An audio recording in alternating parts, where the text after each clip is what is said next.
பற்றி ஆராய்ச்சிகள் மற்றும் நிகழ்ச்சிகள் சொற்பொழி நிகழ்ச்சிகள் நடத்தி வருகின்றன. அன்றைய காலங்களில் சோழருக்கு செய்திகள் 2 நாட்களாக நிறைய வருகின்றன. 2500 ஆண்டுகளுக்கு முன்னால் இருக்கிற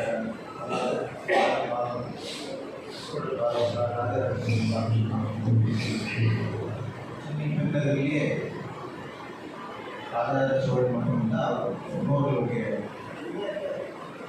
ஆட்சி புரியும் போது அவருடைய கல்வெட்டுகள் நிறைய சென்னை பெருநகர் உள்ளது. அதை பற்றி நிகழ்ச்சிகள் நாம் பிறகு நடத்துவோம். நடத்தும் போது நீங்கள் தவறாமல் கலந்து கொண்டால் கேட்டுக்கொள்கிறோம். இந்திய வரலாறு சென்னை இருக்கிறது. இந்த இத்தியாச பாத்திரங்கள் என்கிற நிகழ்ச்சி ராமாயணம் அல்லது மகாபாரதத்தில் ஒரு கதாபாத்திரங்களை மையமாக வைத்து தமிழ் அறிஞர்கள், இசைக்குழுவினர்கள், எழுத்தாளர்கள் வழங்கும் நிகழ்ச்சி. இது 3 ஆண்டுகளாக தொடர்ந்து நடைபெற்று வருகிறது. இந்த நிகழ்ச்சியில் திருவண்ணாமலை கம்பராமாயணம் இருக்கும்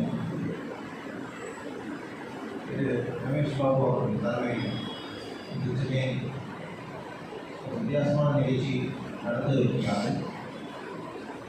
சென்ற மாதம் நடைபெற்ற நிகழ்ச்சியில் கம்பராமாயணம் உண்மைகளை ஒரு கண்காட்சியாக வைத்து அன்று வந்தவர்கள் பலர் அதை கண்டு ரசித்திருப்பார்கள் என்று நம்புகின்றோம். அப்போது 36 ஓவியங்களை குறித்து பாடல்களோடு இருக்கின்றன என்று அவர்கள் சொன்னபோது இன்றைய நிகழ்ச்சி இசை நிகழ்ச்சியாகவும் காணொலி மூலமாக அந்த ஓவியங்களை காணவும் ஏற்பாடு இந்த ஸ்க்ரீன் மூலமாக நீங்கள் அந்த ஓவியங்களையும் காணலாம். பாடல்களை பற்றிய விளக்கமும் பாடல்களும் அவர்களே உருவாக்கிய பட்டியல் அடிப்படையில் அந்த பாடல்களும் விளக்கமும் வந்து வழங்குவார்கள். இப்போது திருவண்ணாமலை கம்பராமாயண இயக்கத்தின் தலைவர் திரு ரமேஷ் பாபு அவர் இந்த நிகழ்ச்சி பற்றி ஒரு சிறிய அனுபவம் செய்வார். நன்றி.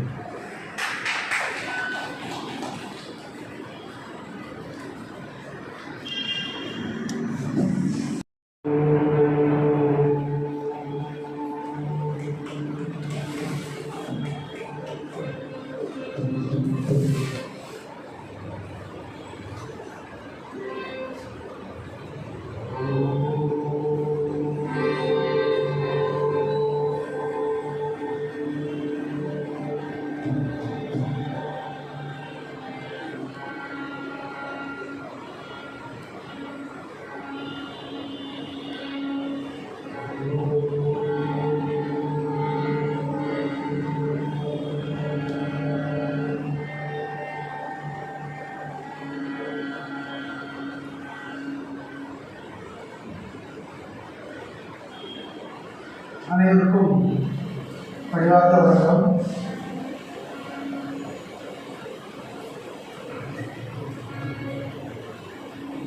சிகாகோவிலே விவேகானந்தர் பேசுவதற்கு முன்னதாக சரஸ்வதி தேவி பிரார்த்தனை செய்து நாட்டிலே அமர்ந்து நீயே பேசுவாயாக என்று குறிப்பிட்டேன், பிரார்த்தனை செய்தேன் என்று அவர் குறிப்பிட்டார். சுவாமி கருத்து குறிப்பிடுகிறார். அந்த வகையில் இங்கே எழுந்திருந்துள்ள சரஸ்வதியை பிரார்த்தனை செய்கிறோம். சரஸ்வதி வழியை ஒட்டி வாழடி வாழ அந்த திருக்கூட்டம் வருகிறார். மூவருமே பாதங்களை பணிந்து வணங்குகிறோம். எல்லாம் வல்ல எம்பெருமானின் பேரவர்களே, இன்று இந்த ஒரு மிக புனிதமான ஒரு இடத்திலே எங்களுக்கு இந்த ராமநாமத்தை கம்பராமாயணத்தை பாராயணம் செய்யக்கூடிய மிகப்பெரிய வாய்ப்பினை அவருடைய பரம்பொருளுக்கு முதலில் நன்றி தெரிவிக்கிறோம். முதற்கண் இன்றைய ஒரு அறிமுகத்தை ஏற்படுத்தி கொடுத்த மதிப்பிற்குரிய முனைவர் கலைமாமணி திரு திருப்பூர் கிருஷ்ணன் அவர்கள் இந்த அறிமுகம் செய்து வைத்தார்கள். சென்ற மாதம் அவருடைய சிறப்பு சொற்பொழிவின் போது உடன்பிறவா தம்பியரும் உடன் பிறந்த தம்பியர் என்ற தலைவர் பேசிய ஒரு நிகழ்ச்சியின் போது இங்கே கண்காட்சி அமைத்திருந்தோம். இந்த இடத்துல நாங்கள் ஒரு யோசனை தெரிவித்த உடனேயே அவர் உடனே வீட்டிலிருந்து என்னுடைய மதிப்பிற்குரிய திரு வெங்கராஜ் ஐயா அவர்கள் உடனேயே தொலைபேசியில் தொடர்பு கொண்டு சிறப்பாக நிகழ்ச்சிகள் இருக்கின்றன, நீங்கள் எப்படி அனுமதி பண்ணலாம் என்னன்னு அவர் கேட்டிருந்தார். பொறுப்பாளர் அவர் தான். அவர் ராமகிருஷ்ணத்து மடத்தை தொடர்பு கொண்டு சுவாமிஜியினுடைய அனுமதியின் பேரும் இங்கு உள்ள சுவாமியின் அனுமதியின் பேருமே சென்ற மாதம் கண்காட்சி நடைபெற்றது.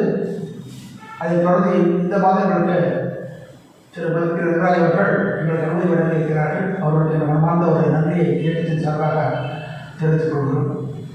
இந்த கம்பராமாயண இயக்கம் என்கிற ஒரு அமைப்பானது 3 ஆண்டுகளுக்கு முன்னே துவக்கப்பட்டு கம்பராமாயணத்தை மாணவர்களுக்கும் மற்றவர்களுக்கும் பல்வேறு விதங்களிலே கொண்டு செல்கிறோம். முதலில் 8ஆம் வகுப்பு மாணவர்களுக்கு ஒரு சான்றிதழ் பயிற்சியாக ஒரு கதை புத்தகம் அளித்து அவர்களுக்கு தேர்வு நடத்தி அதிலே அவர்கள் தேர்ச்சி பெற்ற பின் அவர்கள் சான்றிதழ் வழங்குகிறோம். சர்டிஃபிகேட் கோர்ஸ் சான்றிதழ் பயிற்சி அவர்களுக்கு ஏறத்தான் இப்போ சென்ற ஆண்டு வரை, இந்த ஆண்டு கொடுத்துருவோம், இதுக்கு 2000 கொடுத்துருக்கோம், கொடுக்க போகிறோம்.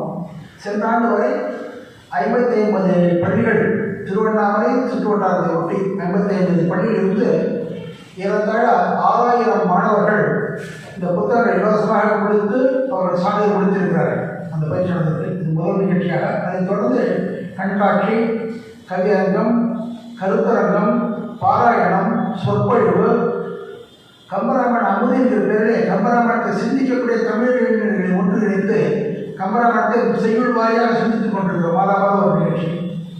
கம்பராமாயண விழுது என்கிற பேரிலே கிராமங்களுக்கு கம்பராமாயணத்தை மூலமாக வைத்து நல்ல பல தமிழ் இலக்கியங்கள், நன்னெறிகளை, ஆன்மீக மரபுகளை சொல்லித்தரக்கூடிய தமிழ் இலக்கியங்களை தேர்ந்தெடுத்து மாணவர்களை கலை நிகழ்ச்சி நடத்த வைத்து அவர்களுக்கு பரிசுகளும் ஊக்குவிப்புகளும் சான்றிதழும் கொடுத்து வருகிறோம். இது தொடர்பாக நடைபெற்று வருகின்றன.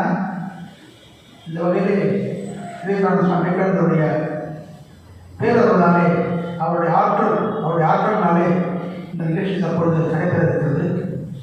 முதல் விஷயம் சொல்லிக்கிறது என்னென்னா, நாங்கள் ஒரு குழுவாக செயல்படுறோம். தலைவர்களெல்லாம் இறந்த காமன் தான் தலைவர்கள்.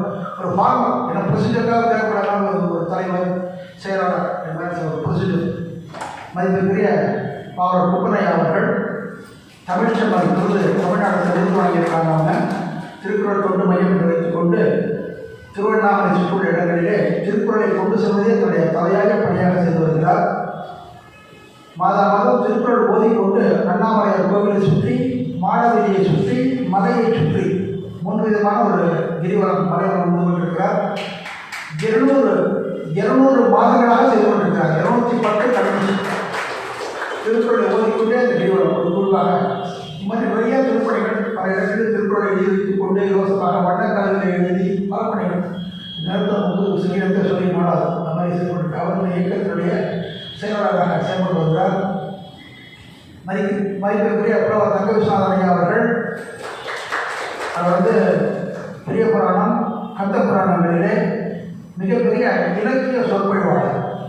ஏறத்தாழ 3 மாதங்கள் 6 மாதங்கள் 3 மணி நேரம் 4 மணி நேரம் தொடர்ந்து புத்தகமே கையில் இல்லாமல் மிகப்பெரிய ஒரு ஆழ்ந்த கருத்துடைய ஒரு சொற்பொழிவாளர்களுடைய வளர்ந்து திருவாவூரை ஆதீனத்தினுடைய திருமுறை பயிற்சியினுடைய பேராசிரியர் மிகச் சிறப்பாக படிச்சிருக்கிறார். நம்முடைய இயக்கத்திலே பொருளாளராக செயல்பட்டவர். ஏதோ ஒரு பாக்குவல் தான், தொடர்ந்து எல்லாமே வேலை பார்த்துருக்கோம். ஒரு அர்த்த ஒருங்கிணைப்பாளர் அமைந்திருக்கிற தேவிகாரன் அவர்கள் ஒரு கவிஞர், ஓய்வுபெற்ற ஆசிரியர், பட்டிமன்ற பேச்சாளர், பட்டிமன்ற நடுவர், கண்ணதாசன் இலக்கிய அமைப்பிலே மாநில தலைவராக இருக்கிறார். தமிழ்நாடு மாநில தலைவர். எக்ஸ்னோராவுடைய அமைப்பில் கொண்டிருக்கிறது. அல்லது திருவண்ணாமலை மாவட்ட தலைவராக இருக்கிறார்.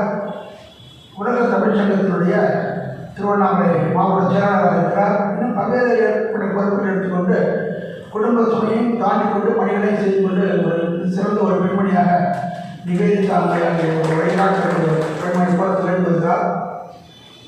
நம்முடைய அமைப்பில் ஒருங்கிணைப்பாளர் கொண்டு செயல்படுத்திக் கொண்டிருக்கிறார்கள். மதிப்பிற்குரிய திருமதி சித்ராவதி அம்மையார் அவர்கள் கல்வியிலே மிகுந்த ஈடுபாடு, 9 இந்திய பட்டங்கள் பெற்றவர். 9 இந்திய பட்டங்கள் பெற்றவர். Namakkal doctor MS. உதயமூர்த்தி பள்ளியில் முதல்வராக பணியாற்றியவர். ஏறத்தாழ 30 இன்டர்வியூ முடித்தால்தான் உள்ள போக முடியும். அந்த மாதிரியான ஒரு நிறுவனம் அங்கே பணியாற்றியவர். பிறகு அரசுத்திலே படித்து தற்பொழுது நம்முடைய கம்பராமணி இடத்திலே தொடர்ந்து பணிபுரிந்து கொண்டு வருகிறார். அவர் அடுத்ததாக மிகப்பெரிய திரு சிவமூர்த்தி அவர்கள் அவர் கூட மிகப்பெரிய ஒரு ஆன்மீக சொற்பொழிவாளர் தான். அவர் மிக ஒரு இசைக்கூடிய பாடக்கூடிய செய்யக்கூடிய சொற்பொழிவாளர் தான் நம்முடைய நிகழ்ச்சிக்கு வந்து 2வது முறையாக வெளியிட்டிருக்கிறார். நம்ம அந்த ஒரு வணக்கத்தை தெரிவித்துக் கொள்கிறோம். அடுத்ததாக மதிப்பிற்குரிய ராமஜோதி அவர்கள் கிராமமாக ஆன்மீகத்தை செலுத்தக்கூடிய மிகப்பெரிய பணியை செய்து வருகிறார். மிகப்பெரிய ஒரு பாரத சொற்பொழிவாளர். கிராமத்திலாம் அங்கே பொண்ணுன்னா அவ்வளோ வர கணீர்ன்ற பகுதியில் மிக பிரபாரமாக பாடக்கூடியவர். மிகப்பெரிய அவ்வளோ ஒரு பெரிய குழு வைத்து கொண்டிருக்கிறார்கள். நம்ம எல்லாமே இருந்தாலும் இந்த விவேகானந்தர் இல்லத்துக்கு வரணும் அப்படிங்கிற ஒரே காரணத்திற்காக, புனிதமான இடத்துக்கு வரும் ஒரே காரணத்திற்காக இங்கு வருகிறார்கள். நன்றி தெரிவித்துக் கொள்கிறோம். இந்த கம்பராமாயணத்துக்கு இன்றைய நிகழ்ச்சியை பொறுத்தவரையில் ஒரு இசை சித்திரமாகவே நம்ம வடிவத்தை கொடுத்திருக்கிறார்கள். நாங்கள் கம்பராமாயண பாராயணம் தான் சென்று வருகிறோம். சரியான ஒரு பெயரை கொடுத்திருக்கிறார் மதிப்பிற்குரிய அமைப்பை சேர்ந்த நம்முடைய 2வது ஐயா அவர்கள்.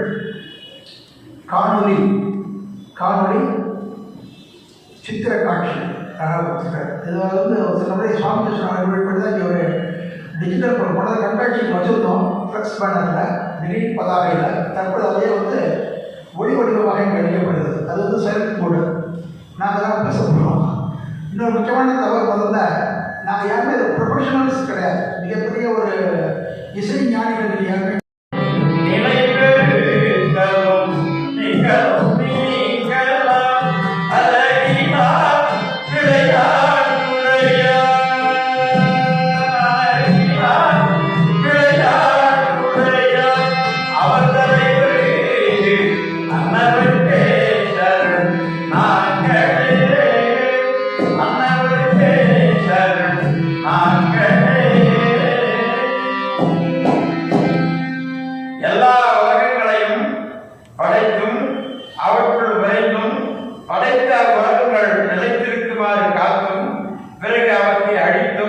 இந்த அனைத்து வேலைகளையும் முடிவில்லாத தொடர் விளையாட்டாக செய்பவர் எவரோ அவரே நம்முடைய தலைவர். அவரையே நாங்கள் சரணடைகிறோம்.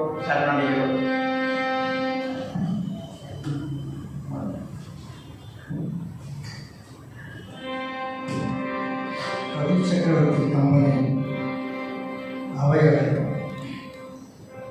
ஓசை பெற்று உயர் பார்க்கடலுற்று ஒரு பூசை முற்றவும் உனக்கு புக்கு என ஆசை பற்றி அறியலுற்றேன். மற்ற காசியின் கொற்றத்து ராமன் கதையரோ காசியின் கொற்றத்து ராமன் கதையரோ. ஒரு பூனை ஒலி மிகுந்ததும் உயர்ந்ததுமான பார்க்கடலை அடைந்து இந்த பார்க்கடல் முழுவதையும் நான் நாவால் நக்கி குடித்து விடுவேன் என்று ஆசைப்பட்டதை போன்று குற்றமில்லாத வெற்றியுடைய ராமனின் கதையை நான் சொல்ல புகுந்தேன். எப்படி பூனை பேராசை கொண்டு இந்த கடல் முழுவதையும் நான் நக்கி குடித்து விடுவேன் என்று பேராசை கொண்டதோ, அதை போல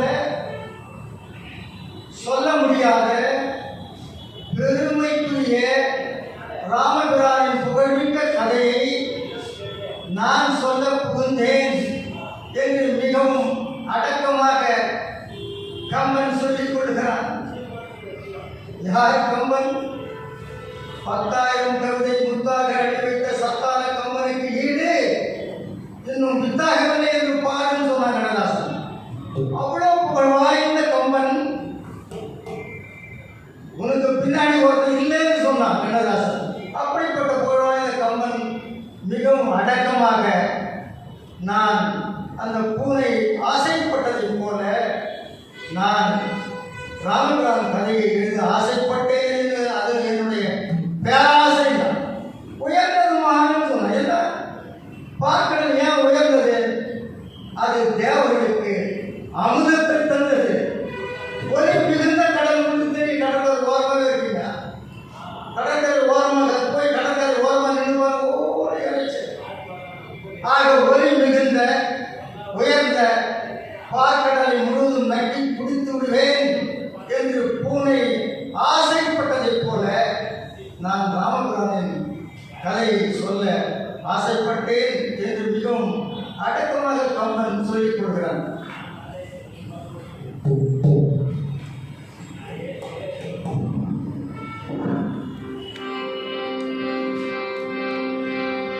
புத்திர காமேஷ்டியா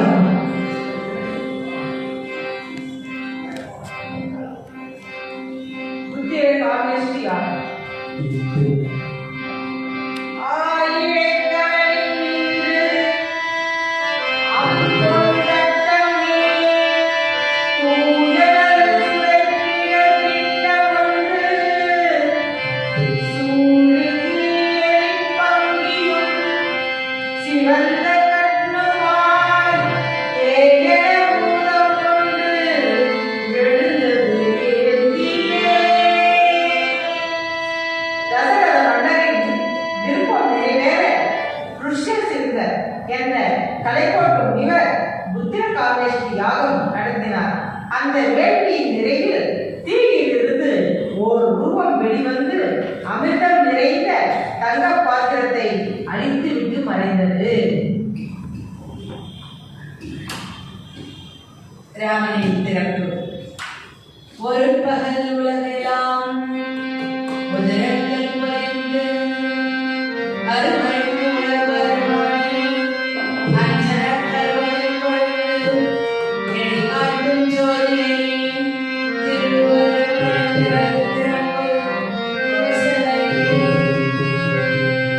அரசன் தசரதன் வேங்கை பெற்ற அமுதத்தை தனது 3 ராணியருக்கு முதந்தளித்தார். நாளடைவில் மூவரும் ஆன்மகம் பெற்றனர்.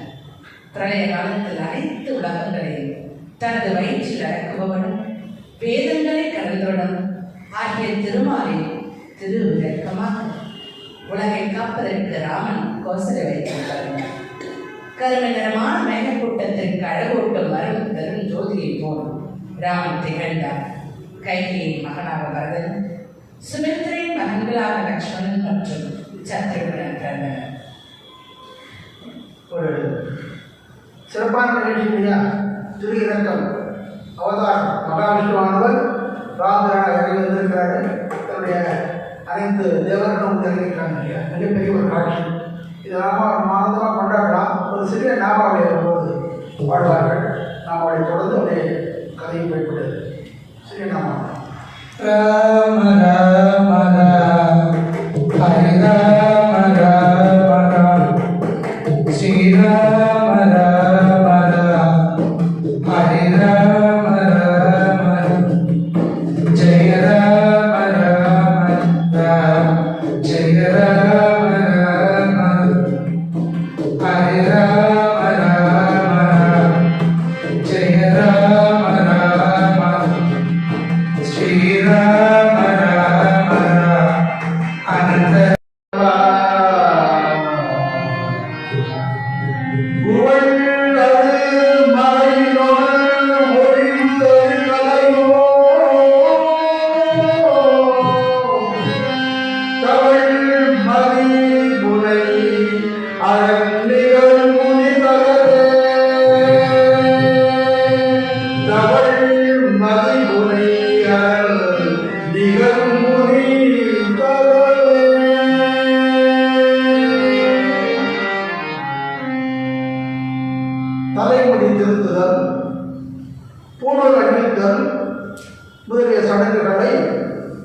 தசரதர் தனது 4 மகன்களுக்கும் முறையாக செய்து அவர்களை வசிஷ்ட முனிவருடைய குருகுலத்திற்கு முன்வைக்கிறார். சந்திரனை முடியில் சூடிய சிவபெருமானை போல அந்த வசிஷ்ட முனிவரானவர் 4 வேதங்களையும் ஆயக்கதைகள் 64 கற்றுத்தருகிறார். இந்த குருகுலம் முடிந்த பிறகு நாட்டுக்கு திரும்புகிறாங்க 4 சகோதரர்களும். நாட்டுக்கு வந்த பிறகு ஒரு ஆனந்தமா வாழ்க்கை போய் கொண்டிருந்தது.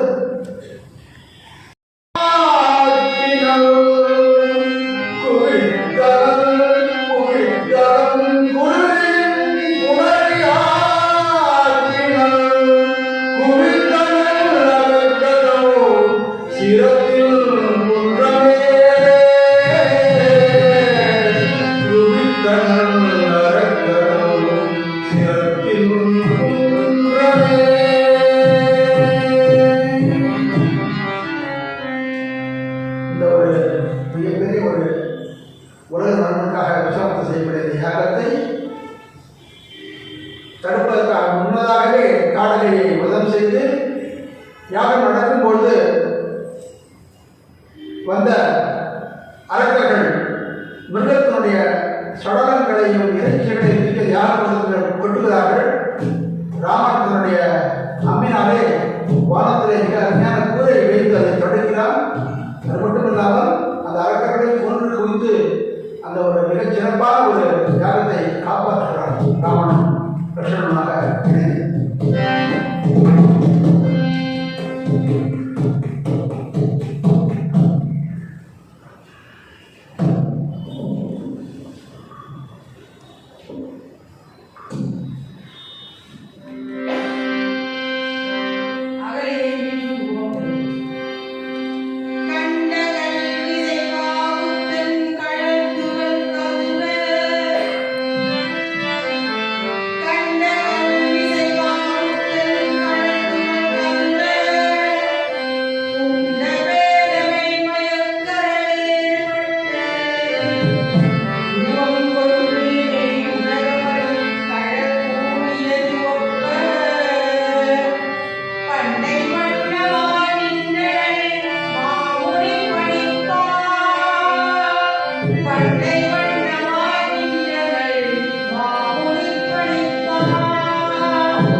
தன்னுடைய சீடர்களுடன் ராம லட்சுமணர் பின்தொடர காட்டின் வழியே நடந்து வந்து கொண்டிருக்கிறார்கள். அப்போது அங்கு வழியில் கிடந்த ஒரு கல்லின் மேல் ராமனின் பாத துகள், அந்த பாத துகள் பட்டு அந்த பெண், அந்த கல் பெண்ணாக மாறியது. அந்த கல் யார் என்றால் தன்னுடைய கணவனால் சாபம் பெறப்பட்ட அகலிகை என்ற பெண். அந்த பெண் ராமனின் பாத அந்த துகளின் மூலமாக பெண்ணாக மாறினாள். அப்படிப்பட்ட இந்த காட்சியை கம்பன் அறியாமையில் உழல்கின்ற ஒருவன் பூரண ஒரு பூரண ஞானம் பெற்றது போல் இருந்தது என்று இந்த காட்சியை கம்பன் வருகிறார்.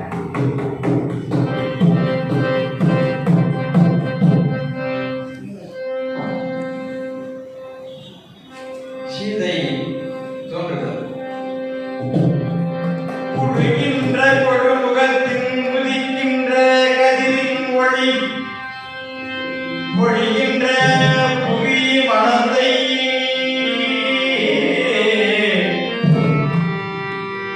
கதிரின் ஒளி பொழிகின்ற புவி மனத்தை திரு வெளிப்பட்டன புணரி எழுகின்ற தெள்ளாவதோடு எழுந்து புணரி எழுகின்ற தெள்ளாவதோடு எழுந்து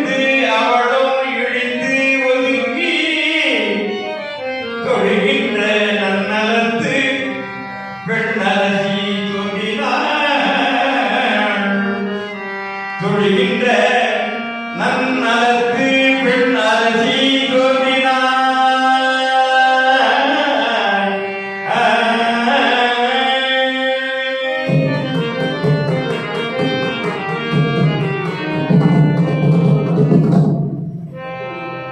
ஒரு வேள்விக்கான இடத்தை சீர் செய்வதற்காக அரசர் ஜனகர் அலங்கார காளைகள் பூட்டிய பொன்மேனை ஓட்டினார்.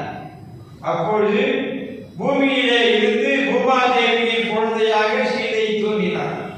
அந்த குழந்தை பார்க்கடலில் தோன்றிய மகாலட்சுமி விட மிக அழகாக இருந்தது என்று கவர் வைக்கிறார்.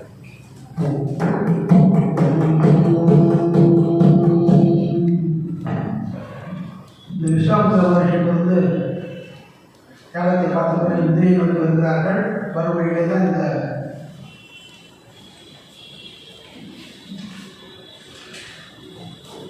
சீதையுடைய கதையை பற்றி நாங்கள் பார்த்தோம். அந்த விஸ்வாமித்திரருடைய ஜனகருடைய அரண்மனையிலே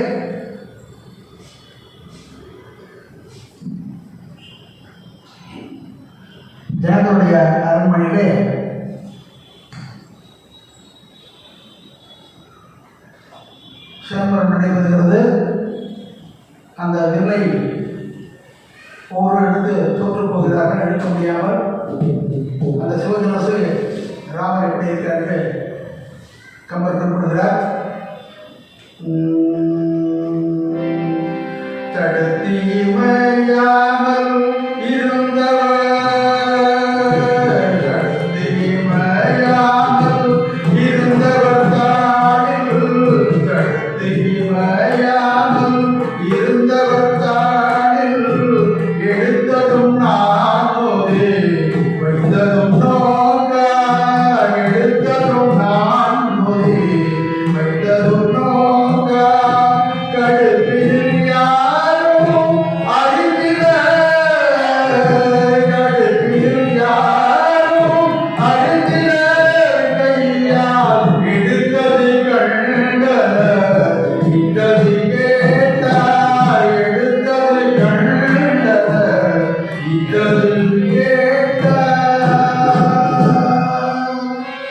எடுத்தது கண்டனர்.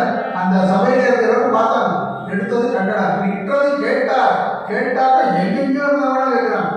அந்த வில்லானது முதிர்ந்து சப்தத்தை அனைவரும் கேட்கிறார். மிதிரை நகரத்திலே சிவமரத்திலே பல அரசனாலும் சிவதனுசனை அசைக்கப்பட முடியாமல் விஸ்வாமித்திரருடைய ஆசை பெற்று ராமன் மேடைக்கு சென்றதை எடுக்கிறார். அந்த நான் இழுக்கும் போது வில் முறிந்து விழுந்தது.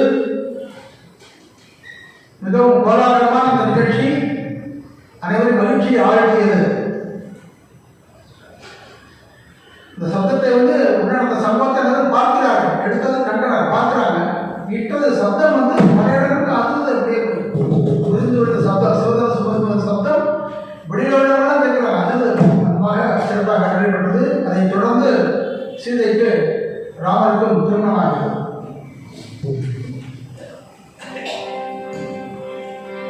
சீதா ராமர் திருமணம்.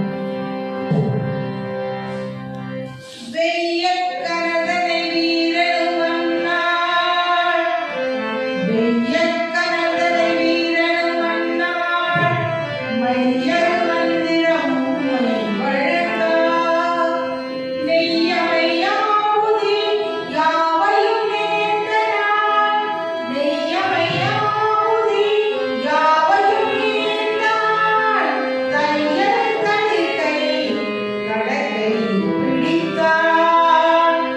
ராமர் வேத மந்திரங்களை ஓதி அக்னி சாட்சியாக சீதையின் கரம் பிடித்தார். லட்சுமணன் ஊர்மிளை, பரதன் மாண்டவி, சத்ருகனன் சுதர்கிருதி என 4 சகோதரர்களுக்கும் கோலாகலமாக திருமணம் நடைபெற்றது.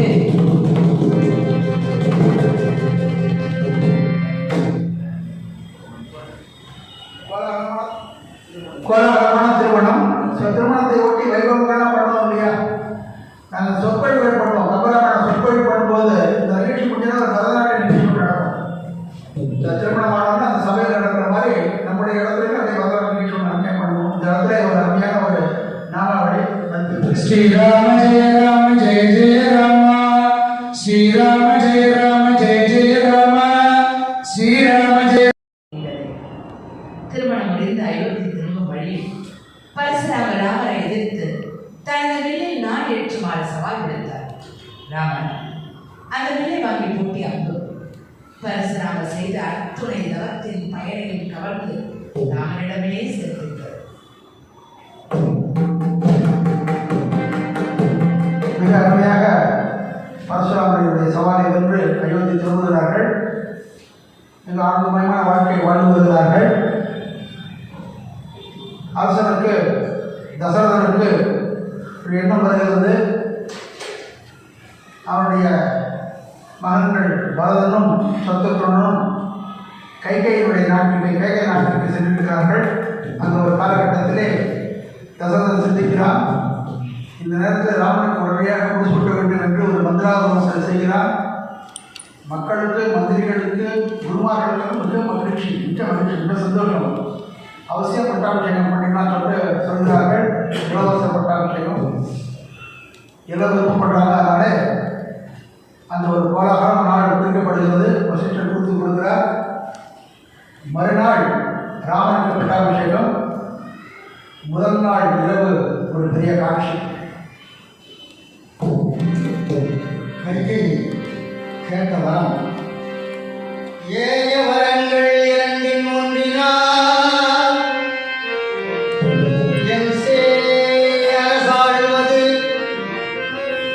சீதை கேள்வன ஒன்றால் போய் வனம் ஆழ்வது என புகழ்ந்து நின்றாள் தீயவையாவையினோ சிறந்த தீயாள் தீயவையாவையினோ சிறந்த தீயாள். சான்றோர் பெருமக்களே, கொடியவை என்று சொல்லப்படுவோருக்கெல்லாம் மேம்பட்ட கொடியவளான கைகை. கொடியவள்னா அவளுக்கு மேல ஒரு இல்லை, அவளுக்கு தான் முதல் பரிசு. ஆக அப்படி கொடியவை என்று சொல்லப்படுபவை எல்லாவற்றிலும் மேம்பட்ட கொடியவளான கைகை போட்டார் கம்பரு.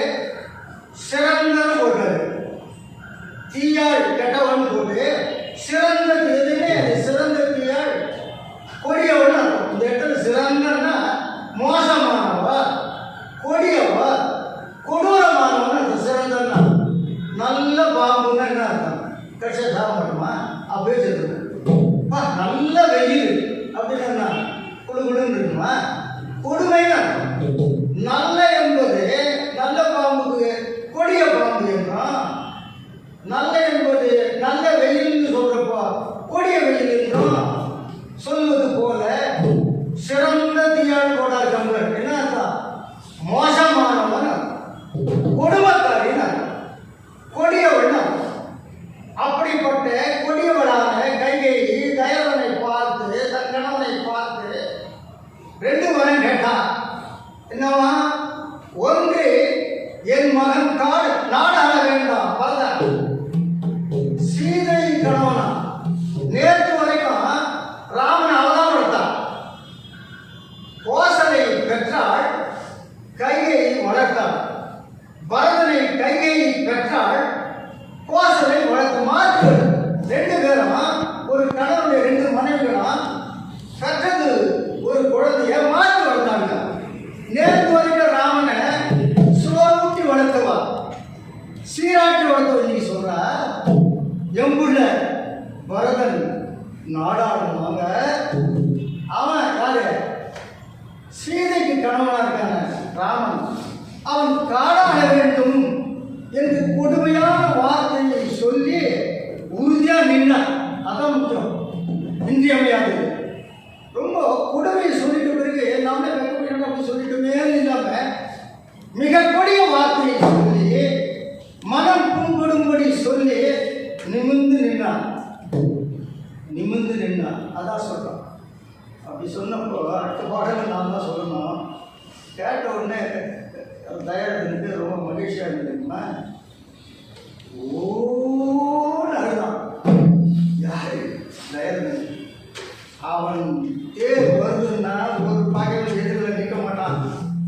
10 திசைகளை 8 திசை வேறு திசைக்கு பாதாளம் இங்கெல்லாம் தேவன் பேர் போனா ஒருவன் எதிர்த்து நிற்க முடியாத தயவன் மாபெரும் வீரன் மாபெரும் போர் வீரன். சான்றோர் பெருமக்களே, மனைவியின் காலில் வந்து கெஞ்சலாம். கைகை வேண்டாம். கண்ணே வேண்டும் என்னிலும் கடவே என் உள்ளே ராவு வேண்டினும் இன்றே உனது அன்றோ பெண்ணே பொன்னை பேக என் மானே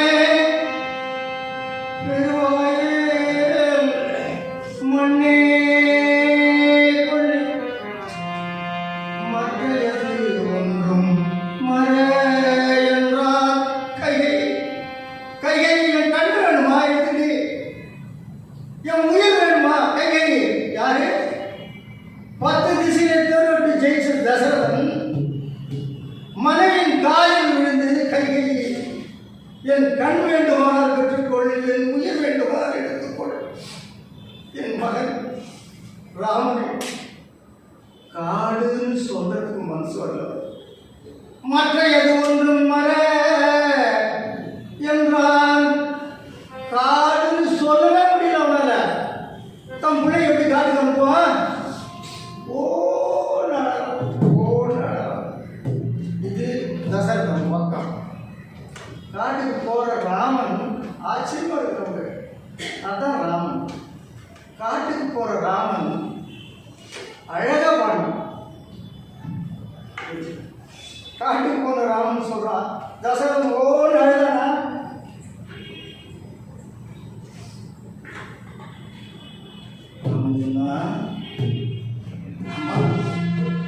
கையை மன்னவன் பணி என்றாகின் நும்பணி மறுப்பெனோ என் பின்னவன் பெற்ற செல்வம் அடியனேன் பெற்றது அன்றோ அடியனேன் பெற்றது அன்றோ என் இனி உறுதியப்பால் இப்பணி தலைமேல் கொண்டேன் மின்வழியிருக்காம் இன்றே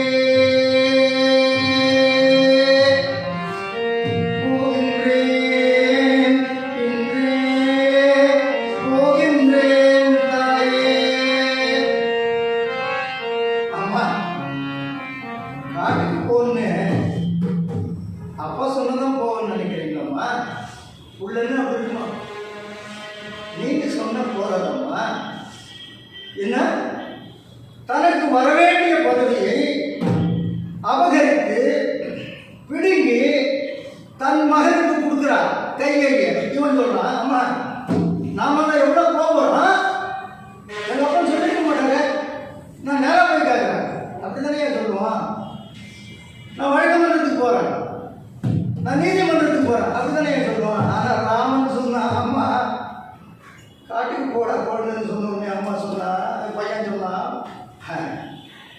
அப்ப சொல்ல வேண்டிய அவசியம் இல்லைம்மா.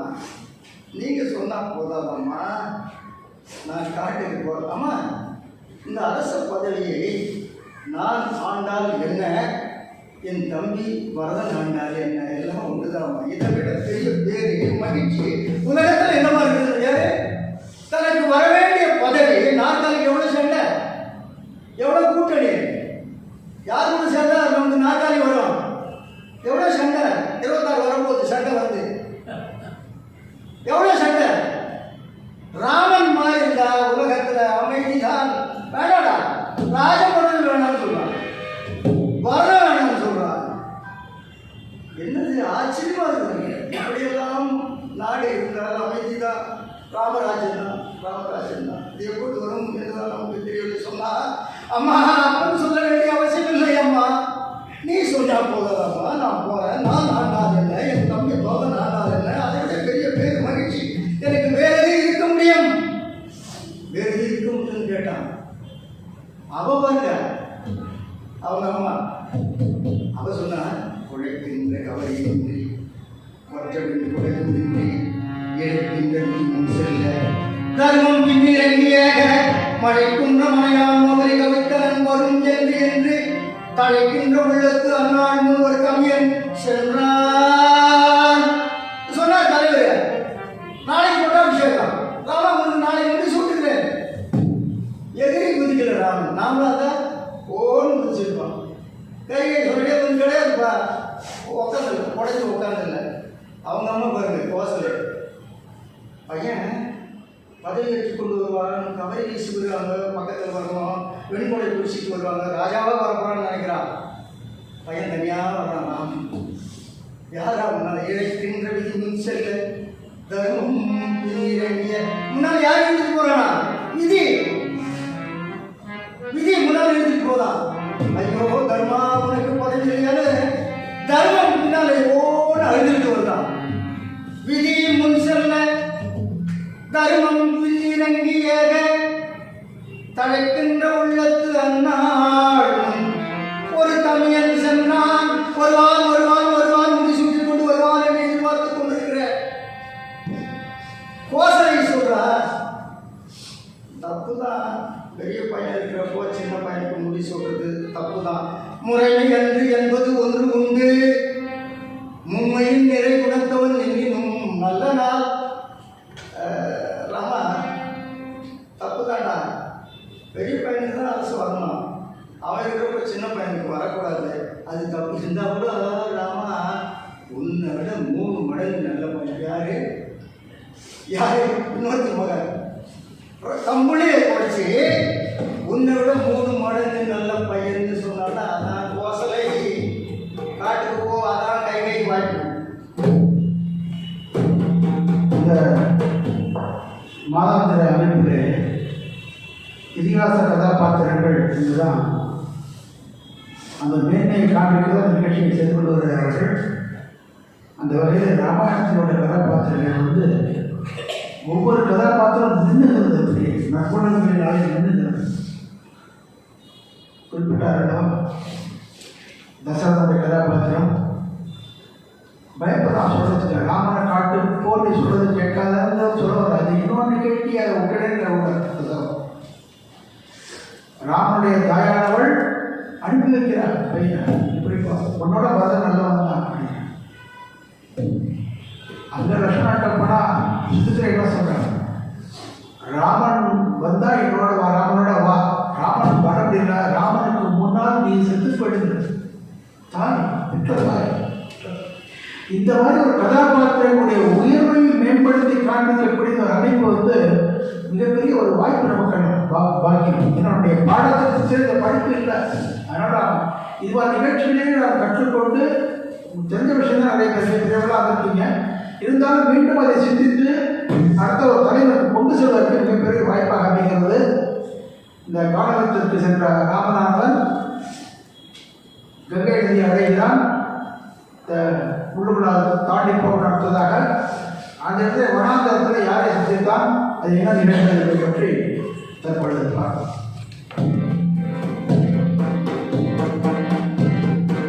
தேக்குளத்தினை உண்டால் தேவரும் நுகர்தற்கு தேவரும் நுகர்தற்கு தேக்குளத்தினை உண்டால் ஊர்குள துணை நாயேன் உயிர் உள விளையாட காண்புள புனல் ஆட கங்கையும் உளது அன்றோ விளையாட காண்புள புனல் ஆட கங்கையும் உளது அன்றோ நான் உளது அணையும் நீ இரு நடையப்பா. பெருமக்களே, சிறுங்கி பேரம் என்கின்ற ஊரை தலைநகராக கொண்டு ஆளக்கூடிய வேடூர் குலத்தினுடைய தலைவனாக குகன் ராமனையும் சீதையும் இலக்கோனையும் அன்போடு வரவேற்று ஒரு உபசாரம் செய்கிறார். இங்கே தேன் இருக்குது, தினைமாவு இருக்கிறது, விருப்பம்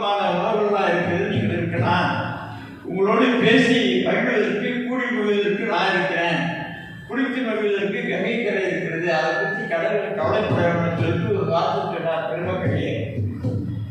திருப்பார்கடையிலே பள்ளி கொண்டு எல்லாரையும் வாழக்கூடிய ஸ்ரீமன் நாராயணனுடைய அவதாரமாகிய ராமனை பார்த்து ராமனுக்கு ஆதரவு கொடுத்து அன்பு காட்டக்கூடிய புகழ் சொல்றான். இதுவரைக்கும் தெய்வத்தை தான் எல்லாரும் எனக்கு வழிகாட்டுன்னு கேட்பாங்க. ஐயா எனக்கு வழி நீ நட, நான் பின்னாடி நடக்கணும். ஆனா காட்டிலே இருக்கக்கூடிய இந்த கோல்டன் மட்டும்தான் ராமனை பார்த்து நான் துணையாகிட்டு எனக்கு பின்னாடி வாப்பா நடந்து வைப்பான்னு சொல்லுவாங்க. பெருமக்களே, தெய்வமாகிய ராமனை பக்தனாகிய புகழ் உனக்கு நான் வழிகாட்டுகிறேன் என்று வரலாறு என்று அழைக்கக்கூடிய அளவுக்கு அன்பு நிறைந்த ஒரு பெரிய பாத்திரம் இந்த புகழ்ச்சியே அமைய.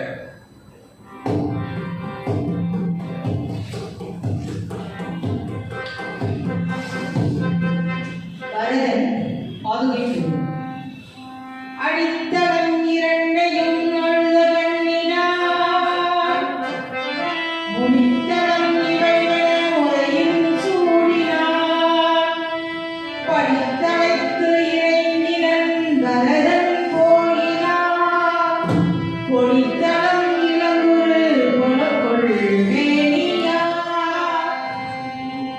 கிராமத்திற்கு சென்ற பரதன் நாட்டுக்கு வந்து அண்ணன் காட்டுக்கு சென்ற விவரம் அறிந்து தன் தாயை கைகேயை பேசுகிறான். பிறகு அழுத கண்ணீரோடு என் அண்ணன் இல்லாத நாட்டில் நான் இருக்க மாட்டேன், சென்று கானகத்திற்கு சென்று என் அண்ணனை அழைத்து வருவேன் என்று அவன் காட்டிற்கு அவனும் சத்துக்களும் இன்னும் தாய்கள் தன்னுடைய தாய்மார்களையும் அழைத்து கொண்டு அவன் கானகத்துக்கு வருகிறான். அப்போது ராமனை கண்டு அழுத கண்ணீரோடு அவன் திருவடிகளில் விழுந்து, அண்ணா நீங்கள் வாருங்கள், உங்களுக்கு இல்லாத நாடு என்ன, நான் அங்கு இருக்க மாட்டேன், நான் இந்த கானகத்தில் தான் இருப்பேன், நீங்கள் வர வேண்டும் என்று அழைப்பு விழுந்து அழுத கண்ணீரோடு மன்னிப்பு வேண்டேன், அன்னை செய்ததற்காக மன்னித்து விடுங்கள் அண்ணா என்று அன்னையின் பாதங்களில் அண்ணனின் பாதங்களில் விழுந்து வணங்குகிறார். அப்போது ராமபிரான், தம்பி நீ சென்று நாட்டை ஆண்டு கொண்டிரு, அன்னையின் வாக்கு முக்கியம் அல்லவா என தம்பிக்கு அறிவுரை கூறி அவர் வரவிருக்கவே, பரதன் நீங்கள் வரவில்லை என்றால் என்ன, உங்கள் பாத திருவடிகளையாவது என்னிடம் அனுப்புங்கள் அண்ணா என்று கேட்டு வாங்கி அதை தன் தலையின் மேல் வைத்துக் கொண்டு அண்ணனின் திருவடிகள் எனக்கு முடிசூட்ட பெற்றேன், எனக்கு முடிசூட்ட பெற்றேன் என்று அண்ணனின் பாத அந்த மிதியடிகளை தலையில் தாங்கி நாடு திரும்பினார்.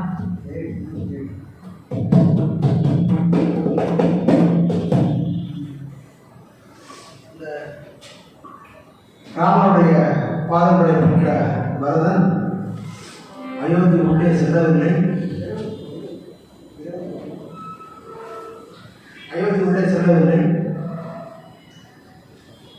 அதற்கு முன்னதாக நந்திபுரம் என்கிற கிராமத்திலே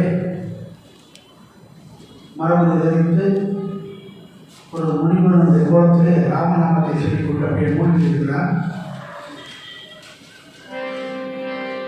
நந்தியம் பதிடை நாடன் பாடுகிறோம், செந்தணிக்கோள் முறை செலுத்த சிந்தையான் இந்தியங்களை அறிந்து இருத்தல் அந்தியும் பகலோ நீர் அராத கண்ணினான், அந்தியும் பகலோ நீர் அராத கண்ணினான். இந்த பரதநாதன் பாதைகளை வணங்கிக் கொண்டு ராமநாமத்தை ஜெபித்துக் கொண்டே இந்த இடத்துல 14 ஆண்டுகளிலே கழிக்கிறார். நாம் ஒரு 2 நிமிஷம் ராமநாமங்களை நினைத்து பார்க்கலாம், சிந்திக்கலாம் இல்லையா? ராம ராம ராம் ராம ராம ராம் ராம ராம ராம் ஸ்ரீ ராம ராம ராம் ராம ராம ராம் ராம ராம ராம் ராம ராம ராம் ஸ்ரீ ராம ராம ராம் ராம ராம ராம் ராம ராம ராம் ராம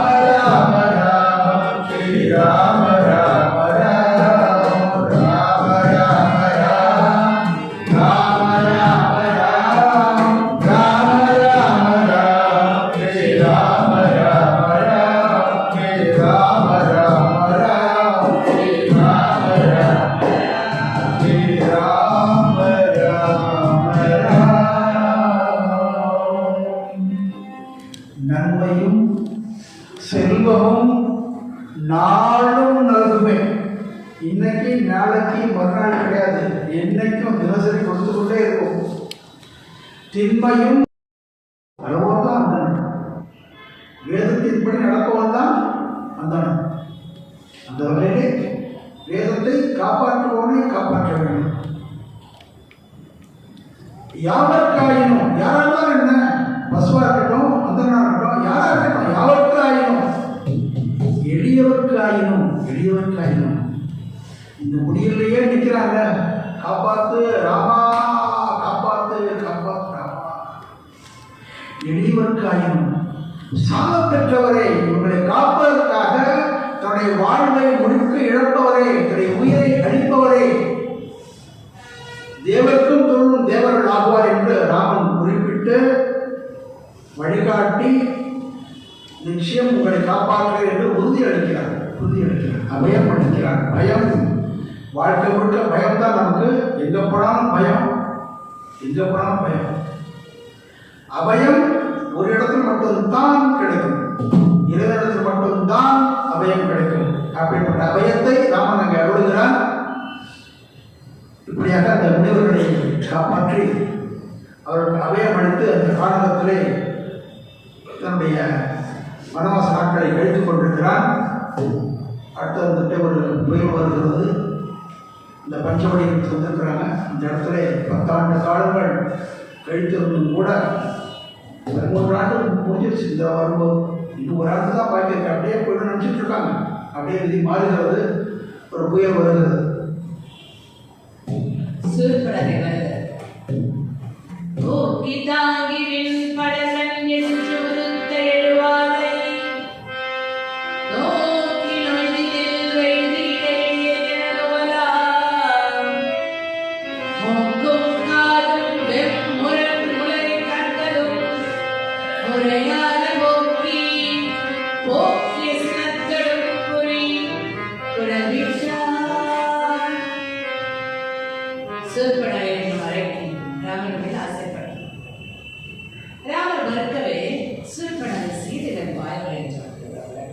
அருகே காவலுக்கு இருந்த லக்ஷ்மணன் அரக்கி கூந்தலை பிடித்து இழுத்து தடுத்தார். பெண் என்பதால் அவரை கொல்லாமல் லக்ஷ்மணன் அவளது காது, மூக்கு, மார்படை வாளால் அரைத்து கூந்தலை பிடியை விட்டுவிட்டார்.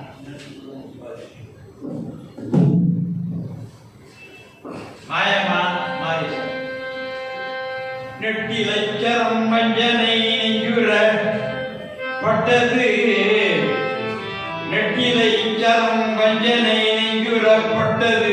அப்பொழுதே பகுவாயினால் அட்டத்திக்கினோம் அப்புறம் புகழ்விட்டு அணைத்து ஒரு குன்று என விழன.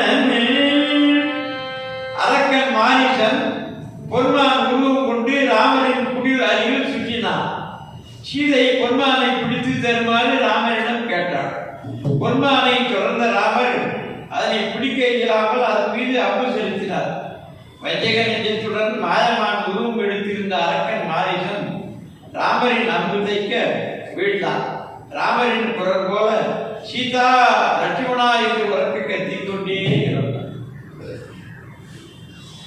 கபட சன்னியாசி ராவணன். ஆண்டு ஆயிடை தீயவன் ஆயிழை தீண்டான் அயன் ஏழுரை சிந்தை செய்யா தூண்டான் எனலாம் உயர் தோல் வலியா கீண்டான் நிலம் யோசனை கீழொடு மேல். தீவனாகிய ராவணன் கபட சன்னியாசி நினைவது. நம்ம ஆளுநர் அவர்கள் பார்க்குறப்போ இந்த கபட சன்னியாசின்னு ஒரு பதாகை வச்சிருந்தோம். அதை நல்லா எழுதி கூட்டி கபட சன்னியாசி ராவணன் நினைப்படுது. சான்றோர்கள் மக்கள், ராவணன் தீயவன். அவன் சீதையை தன்னுடைய உயர்ந்த வலிமை மிக்க தூம்போல் அப்படி தோள்களால் சீதையை அவன் பர்ணசாலையோடு பெயர்த்து போனான். அணிகலன்கள் அணிந்த சீதையை ராவணன் தீயவன் கொடியவன் அவளை தொடாமல் அதான் கம்பன் பர்ணசாலையோட பூமியோட பேர்த்துட்டு போனான். அந்த வான்மீகி சீதையை தொடையை பிடிச்சு எடுத்துட்டு போனான்னு பேசுவாரு. ஆனால் கம்பன் தமிழ் மரபுக்கு ஏற்ப அவளை பூமியோடு பெயர்த்து போனான்னு பாடினார். ஏன்னா இன்னொன்று அவன் சாபம் இருக்குது. அந்த அழகாபுரியில குபேருடைய சபையில அரம்பையை அவன் கற்பழித்த போது அவர் சொன்னார், இன்னொரு பெண்ணை நீ தொட்டால் அவள் கற்பு கனல் உன்னை எரிக்கும்னு சொன்னார் அரம்பை. வேதவதி சாபம் கொடுத்தார், நளபூபரன் சாபம் கொடுத்தான், புஞ்சிகத்தலை சாபம் கொடுத்தான். இதெல்லாம் நினைப்பு வந்தது, ஓஹோ தொட்டா நம்ம எரிஞ்சு போயிடுவேன். அதனாலும் தமிழ் மரபினாலும் கம்பன் நிலத்தோடு பெயர்த்து போனான்னு பாடினார். சடாயுவின் வீரமன் வழியின் தலை போற்றினன் மாற்றாரும் தெய்வமானார் நதியும் தலை என்றது வாழ்க்கை நாளும் வெளியும் கடை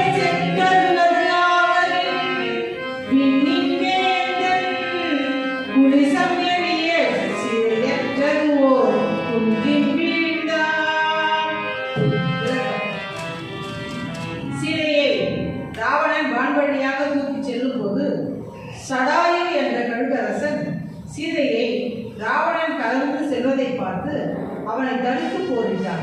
சடாயுவை சமாளிக்க முடியாத ராவணன் தனக்கு சிவபெருமான் அளித்த வாளால் சடாயுவின் சிறகுகளை வெட்டி வீழ்த்தினான். இந்திரனின் வஜ்ராயுதத்தால் வீழ்த்தப்பட்ட மலையைப் போல சடாயு குற்றுயிரும் நுழையுருமாய் கீழே விழுந்தான். சாதகர்களே, விலங்குகளும் பறவைகளும் அரக்கர்களும் வேடுவ குலத்தவர்களும் எந்தவித ஜாதி மத இன வேறுபாடின்றி ஒன்றாக கூடுவது இந்த ராமாயணத்தில் மட்டுமே என்பதை கூறி இந்த ஒரு சிறிய சம்பவத்தில் 2 விஷயங்களை நோக்க வேண்டும். இந்த ஜடாயுவானவன் வந்து ராவணனை போரிடும்போது முதல் விஷயம் என்னன்னா, ஜடாயு ராவணனை எடுத்து போரிட்டு ஜெயிக்க முடியாது என்பது ஜடாயுக்கும் தெரியும் இல்லையா? ராவணன் மிகப்பெரிய வீரன், தவ வலிமையால் பல வரங்களை பெற்றவன் இல்லையா? இது வந்து எவ்வளவு வலிமை பெற்ற ஒரு படையாக இருந்தாலும் ராவணன் ஜெயிக்க முடியாது தெரியும். இருந்தாலும் தான் தோற்றுப்போவேன் கொல்லப்படுவேன் என்று அறிந்தும் சீதையை காப்பதற்காக, அறத்தை காப்பதற்காக, தர்மத்தை காப்பதற்காக போரிட்டார். இது முக்கியமான விஷயம். நிறைய இந்த கதாபாத்திரம்னு அவர் எடுத்துக்கொண்ட தலைப்பு வந்து நம்ம வாழ்க்கையை ஒவ்வொருவருமே தினசரி சிந்திக்க வேண்டிய விஷயம். ஜடாயுன்ற ஒரு கதாபாத்திரம் போல நம்ம வாழ்க்கைக்கு தர்மத்தை அறத்தை நிலைநாட்டுவதற்காக நாம் எத்தகைய தியாகம் செய்வதற்கு தயாராக இருக்க வேண்டும் என்பது முக்கிய கருத்து ஒன்று. இரண்டாவது, ராவணன் அந்த ஜடாயுக்கு எவ்வளவு சண்டை போட்டோம், பல விதங்கள்ல வந்து அவனை அடிச்சு பண்ணி எல்லாம் பண்ணி பார்க்க முடியல. கடைசியில சிவபெருமான் கொடுத்த அந்த சந்திரகாசன் வாழவே விட்டுதான்.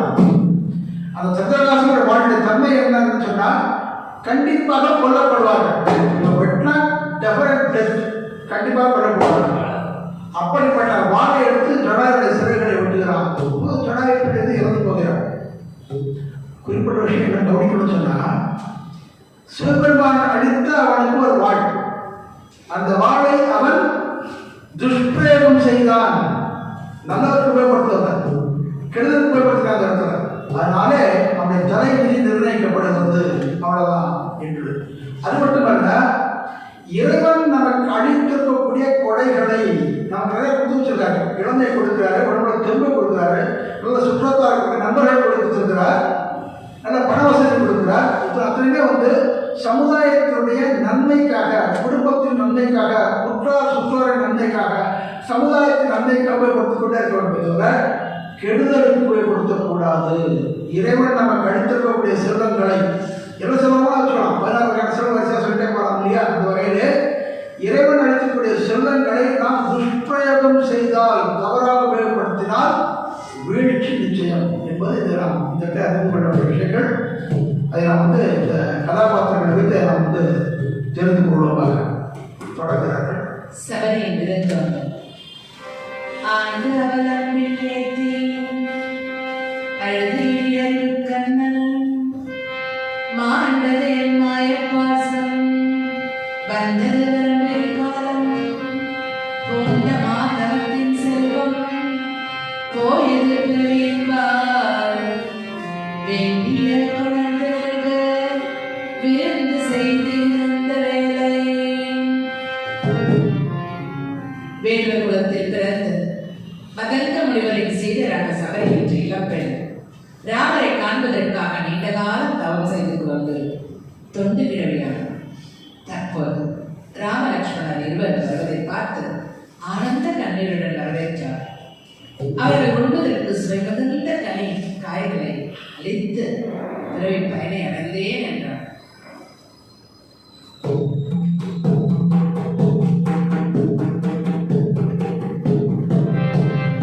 ராமர் சுக்ரீவனுடன் நட்பு கொள்ள தவாவலி அரக்கர் என்னும் தகாயுள் பகையை தள்ளி குவாலம் நிறுத்துதற்கு ஏற்ற காலத்தின் கூட்டம் ஒத்தார். அவா முதல் அறுத்த சிந்தை அனகன் அறியின் வேண்டும் உபாபுர வந்து கூடும் உடுபதி இரவி ஒத்தார். உபாபுர வந்து கூடும் உடுபதி இரவி ஒத்தார். ருஷ்யமுக மலையை அடைந்த ஆசைகளை துறந்த ராமரும் மலையில் இருந்த வானர தலைவன் சுக்ரீவனும் நட்பு கொண்டனர். இந்த காட்சி வலிமை மிக்க இவளை போன்ற அரக்கர் என்ற பகைவரை வென்று தர்மத்தை நிலைநாட்டக்கூடிய அளவோர் போலவும் அமாவாசை நன்னாளில் கூடும் சூரிய சந்திரனை போலவும் இருந்தது என்று கம்பநாட்டாளர் ஒரு காட்சியை காட்டினார். சுக்ரீவனுடைய நட்பிற்கு பிறகு ஒரு கான்ட்ராக்ட் அது. அந்த வகையான நட்பு. இவர் வாலியை கொள்ள வேண்டும், சீதையை தொழுது தன்னை படைகளை சுக்ரீவன் அனுப்பி வைப்பார். இந்த ஒரு சீதையை மீட்பதற்கான படைகளை செய்து கொடுப்பார். அந்த வகையில் ராமர் வாலியை கொள்கிறார். இன்றளவும் பல இடங்களில் பேசப்பட்டு வருகிறது. வாலியை கொள்வது சரியா தவறா என்றெல்லாம் பட்டிமன்றங்கள் பேசிக் கொண்டிருக்கிறார்கள். கவிச்சக்கரத்தை கம்பனை குறிப்பிடுகிறான், வாலியின் வாயிலாகவும் குறிப்பிடுகிறான், லட்சுமணன் வாயிலாக குறிப்பிடான், ராமன் வாயிலாக பல வகையிலும் தெரிவிக்கிறார். இந்த வகையிலே ஒரு தெளிவான கருத்தை குறிப்பிடுகிறார். அந்த இடத்துல வாலியை கொண்டது எதனாலே?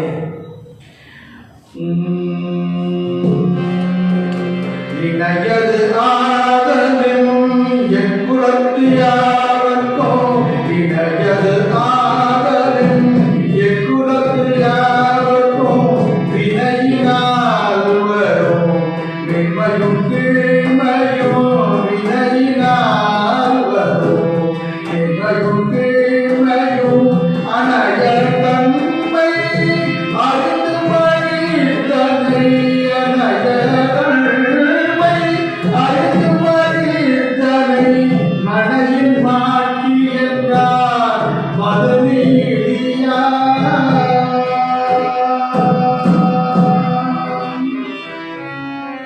ஒரே வழிதான். இணையது ஆதலின் எக்குலத்து யாவர்க்கும். எல்லாருக்கும் பொருத்தமான ஒரு சட்டங்கள் தான், எல்லாருக்கும் ஒன்னே தான். என்ன? வினையினால் வரும் மேன்மையும் கீழ்மையும். ஒரு பெரிய பணக்காரப்பா, எவ்வளவு குறைவானா பண்ணலாம், பாவமே கிடையாது. முடியுமா? வாய்ப்பே இல்லை, வாய்ப்பே இல்லை. ஒரு பெரிய படிச்சான், மிகப்பெரிய பண்டிதர், எவ்வளவு வேணா தவறு பண்ணலாம். முடியுமா? வாய்ப்பு இல்லை, வாய்ப்பு இல்லை. எக்குலத்து யாவர்க்கும் வினையினால் வரும் மேன்மையும் கீழ்மையும். நம்ம செய்த செயல் பதில், அவ்வளவுதான். அதுலேருந்து நமக்கு கிடைக்கும். நீங்க ஒருத்தருக்கு நல்லது பண்ணா நிறைய பேர் நல்லது பண்ணுவாங்க, ஒருத்தருக்கு கெடுதல் பண்ணா பல பேர் நமக்கு கெடுதல் பண்ணுவாங்க. அதே மாதிரி மட்டும் கிடையாது, பல மடங்குகளாகவும் வரும் என்று சொல்லி நம்ம தர்மசாஸ்திரம். ஒருத்தருக்கு ஒரு நல்ல காரியம் பண்ணா ஒண்ணு கிடையாது, பல நல்ல காரியம் நமக்கு கிடைக்கும் என்று சொல்றது. அதே மாதிரி வினைகள் அதேதான், ஒருத்தருக்கு தவறு பண்ணா பல விதமா நம்ம தண்டிக்கப்படுவோம். அது மட்டும் இல்ல, எல்லாமா சேர்ந்து ஒரு நாளைக்கு அடிக்கும் என்று சொல்றது சாஸ்திரம். நம்முடைய வினைகள் எல்லாமே சேர்த்து ஒட்டுமொத்தமா சுட்டு ஒரு நாளைக்கு ஒரு அடி அடிக்கும் என்று சொல்றது. இக்குலத்து யாவர்க்கும் பெரிய ஆழ்பாவ கதையே நடக்காது. வினையினால் வரும் மேன்மையும் கீழ்மையும் அநேகமே அறிந்து உனக்கு தெரியும். உன் தம்பி கொண்டாட்டி தூக்கி போகக்கூடாதுன்னு தெரியும் உனக்கு, வாலி உனக்கு தெரியும். உன் காலில் விழுந்து சுப்ரீவன் கூப்பிட்டான், அண்ணா எல்லாம் சேர்ந்து உட்காந்து வச்சுட்டாங்கன்னா மன்னிச்சிருக்கேன்னா, நீங்க செத்து போயிட்டு நினைச்சு நான் பாரு நினைச்சிட்டேன், சரியாம பண்ணிட்டேன், மன்னிச்சிருக்கேன். நீங்களே இருக்கா அழுகிறான், காலில் விழுறான், எட்டி உதைக்கிறான், வாலி எட்டி உதைக்கிறான். அகம்பா அகந்தை. அது மட்டும் இல்ல, விரட்டேற்ற முதல் பாவம் என்று சொல்கிறார். ராமன் வாயிலாக லட்சுமணன் வாயிலாக கூறுகிறார் என்பார். இரண்டாவது பாவம் மனதை அபகரித்தது, சுக்கிரனுடைய மனதையும் அபகரித்துக் கொண்டது.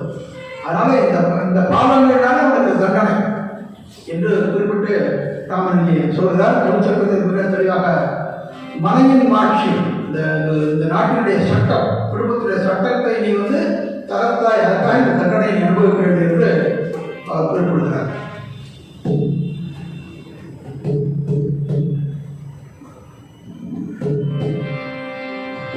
சம்பாதியன் உதவி எல்லீரும் ராமநாமமே சொல்லீர், ராமநாமமே சொல்ல எனக்கு ஓர் பொருளா நல்ல பயன் நன்னோ, நல்ல சொல்வல்லீர், நல்ல சொல்வல்லீர் எல்லீரும் ராமநாமமே சொல்லீர், சொல்ல எனக்கு ஓர் பொருளா நல்ல பயன் நன்னோ, நல்ல சொல்வல்லீர் வாய்மை வளர்க்கும் மாமி. தென்கடற்கரையில் வானரர் கூட்டத்தை சம்பாதி என்ற வயது முதிர்ந்து தளர்வாக இருந்த கழுகு அரசன் சந்தித்தார். அவனது சிறகுகள் கருகி பறக்க முடியாமல் இருந்தான். அவன் வானரங்களை நோக்கி, இனிய சொற்களில் சத்தியத்தை பேசும் வீரர்களே, ராம என்னும் திருப்பெயரை தொடர்ந்து சொல்லுங்கள், அது எனக்கு புத்துயிர் அளிக்கும் என்று கூறினான். வானரங்கள் ராம ராம ராம ராம என்று இடைவிடாது சொல்ல சம்பாதியின் சிறகுகள் வளர்ந்து அவன் முழு வலிமை பெற்றான். மேலே பறந்து சென்று இலங்கையில் சீதை சிறைப்பட்டு இருப்பதை கண்டு வானரர்களிடம் தெரிவித்தார். இந்த சம்பாதியினுடைய இந்த கழுவினுடைய சிறகுகள் மிக பெரிதாக விரிவடைகின்றன. மிக வயதான கிழக்கழுகிறது மிகவும் புத்துயிர் பெற்று முழுமையாக ஆற்றலை பெறுகிறது ராமநாமத்தினாலே. ராம ராம ராம் ராம ராம ராம் ராம ராம ராம் ஸ்ரீ ராம ராம ராம்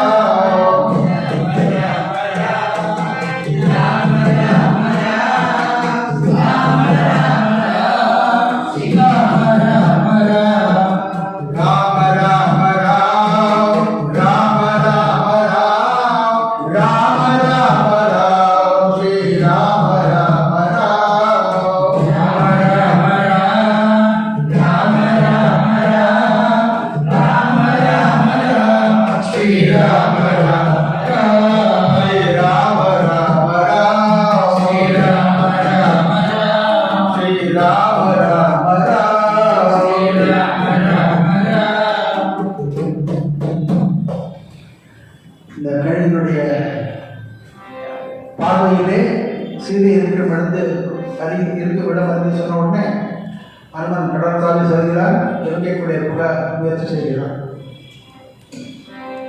சிரஞ்சீவியாகிய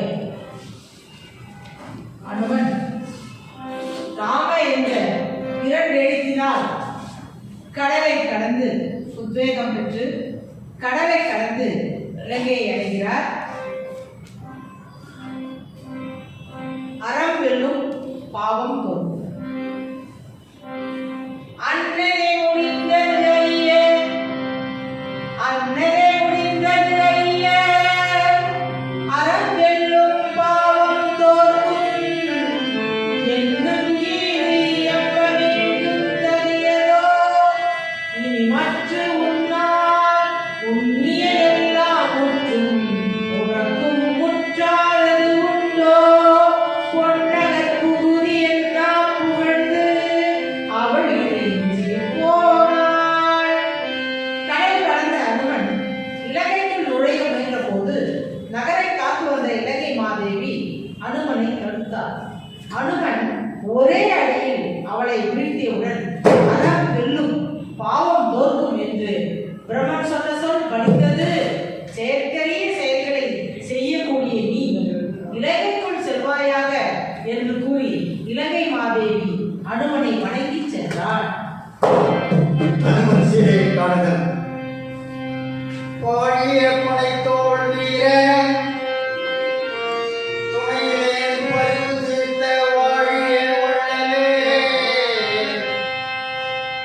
யான் மறுயிலா மனத்தேன் என்னின் ஊழிவோர் பகலாய் ஓதும் யாண்டு எலாம் உலகம் ஏழும் ஏழும் வீ உற்ற ஞான்றாம் இன்று என இருத்தி என்றாள்.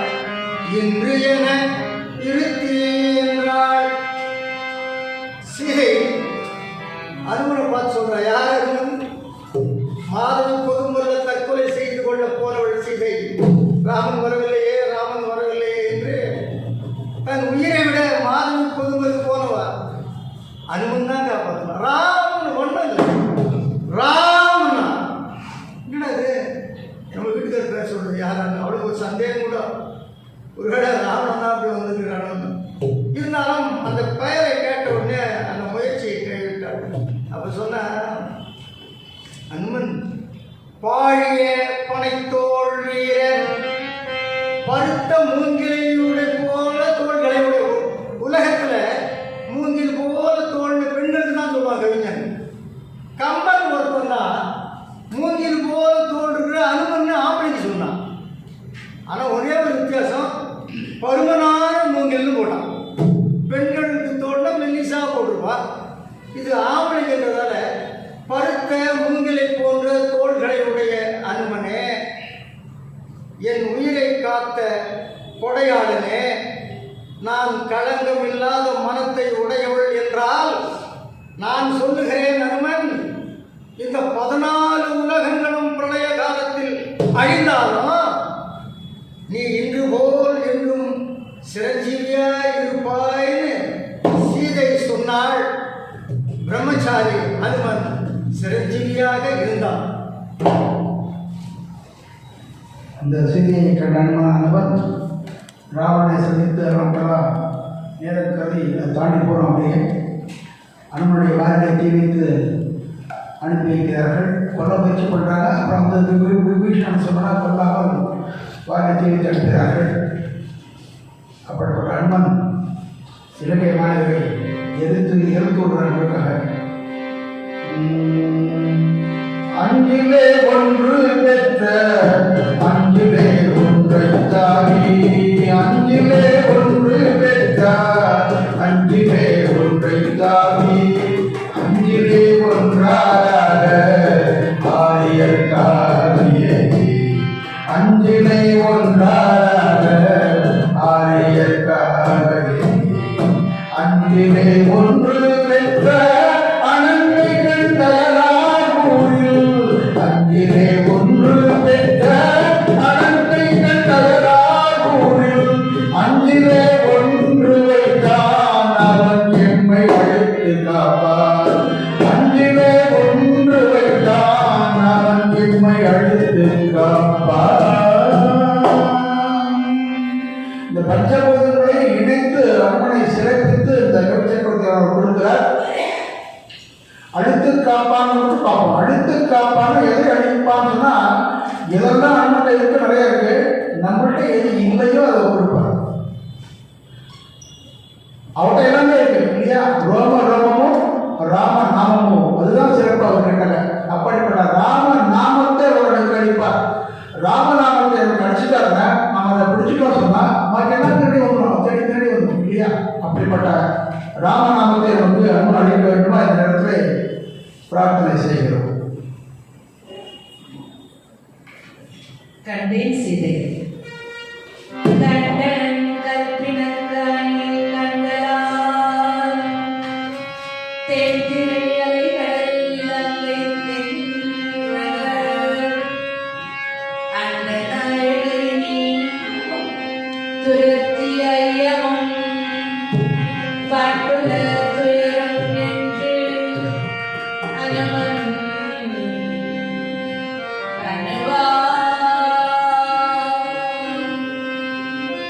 இலங்கையிலிருந்து திரும்பிய அகமன் அலைகள் சூழ்ந்த இலங்கை கற்பு சிறந்த சீதையை என் கண்களால் கண்டேன். ஆகையால் உலகின் தலைவனை இனிமேல் ஐயமும் துயரமும் தேவையில்லை என்று ராமனிடம் கூறி சீதை அளித்த சூடாமணியை ராமனிடம் கொடுத்தார்.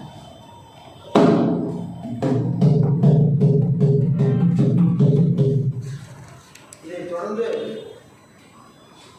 அனுமன் தெரிவித்த பிறகு சுக்ரீவன் படைகளை 4 திசைகளுக்கும் அனுப்பி தேட சொல்கிறான். அனுமன் வந்து சீதையை கண்ட விஷயத்தை சொன்ன பிறகு சுக்ரீவன் படை திரட்டி கொண்டு தென்கடலை நோக்கி செல்கிறார். அப்பொழுது ராவனுடைய அரசவையில் இருந்த ஒரு மந்திர ஆலோசகரை விபீஷணனானவன் சீதையை விடுதலை செய்ய வேண்டும் என்று மறுபடியும் வலியுறுத்தி கூற ராவணனை தடுக்க, நீ இங்கிருந்து புறப்பட்டு செல், இல்லை உன்னை கொண்டு விடு என்று ராவணனை சொல்ல விபீஷணன் செல்கிறான். ராவனை சரணடைகிறார். இந்த சரணடைந்த விபீஷணனை ராமர் ஏற்றுக்கொள்கிறார். எந்த ஒரு ராமாயணத்திலும் வால்மீகி ஆகட்டும், துளசியாகட்டும், மற்ற எந்த ராமாயணத்திலும் அது அருமையான ஒரு கருத்தை இங்கே கம்மன் படுகிறார். குகனும் மைவரானே முன்பு பின் குன்று சூழ்வான் மகனும் மறுவரானே எம்முறை அன்பின் வந்த அகன் அமர் காதலைய நின்னொரு எழுவரானே புகழ் அரும் காலம் தந்து புகழ்வரால் பொருந்தான் இதுதான் சென்ற மாதம் நம்முடைய திருப்பூர் கிருஷ்ணகிரி அவர்கள் சிறப்பாக தெரிவித்தார்கள். உடன் பிறந்த தம்பியரும் உடன் பிறவா தம்பியரும் குறிப்பிட்டார். இந்த உடன்பிறவா தம்பியராக குகனும் சுக்ரீவனும் வீடுனையும் கவிச்சரது கம்பனானவர் சிறப்பித்துக் கொடுக்கிறார். ராமனை சரணடைந்தவர்களை அவர் யாரு என்ன எதனால பார்க்கறதே கிடையாது. இதுதான் குறிப்பிட்டார் கம்பன். கடைசியில் ராமதாஸ் செய்கிறார், என்னை சரணடைந்தவர்களை காப்பது என்கிறது எனது விரதம், எனது உறுதி. அதனால் அவன் யாரை என்னன்னே பார்க்க மாட்டேன், நான் காப்பாற்றுவேன், அபயம் என்று என்னை சரணடைந்து நான் அவை மடிப்பேன் என்று அவர் உறுதி கூறுகிறார்.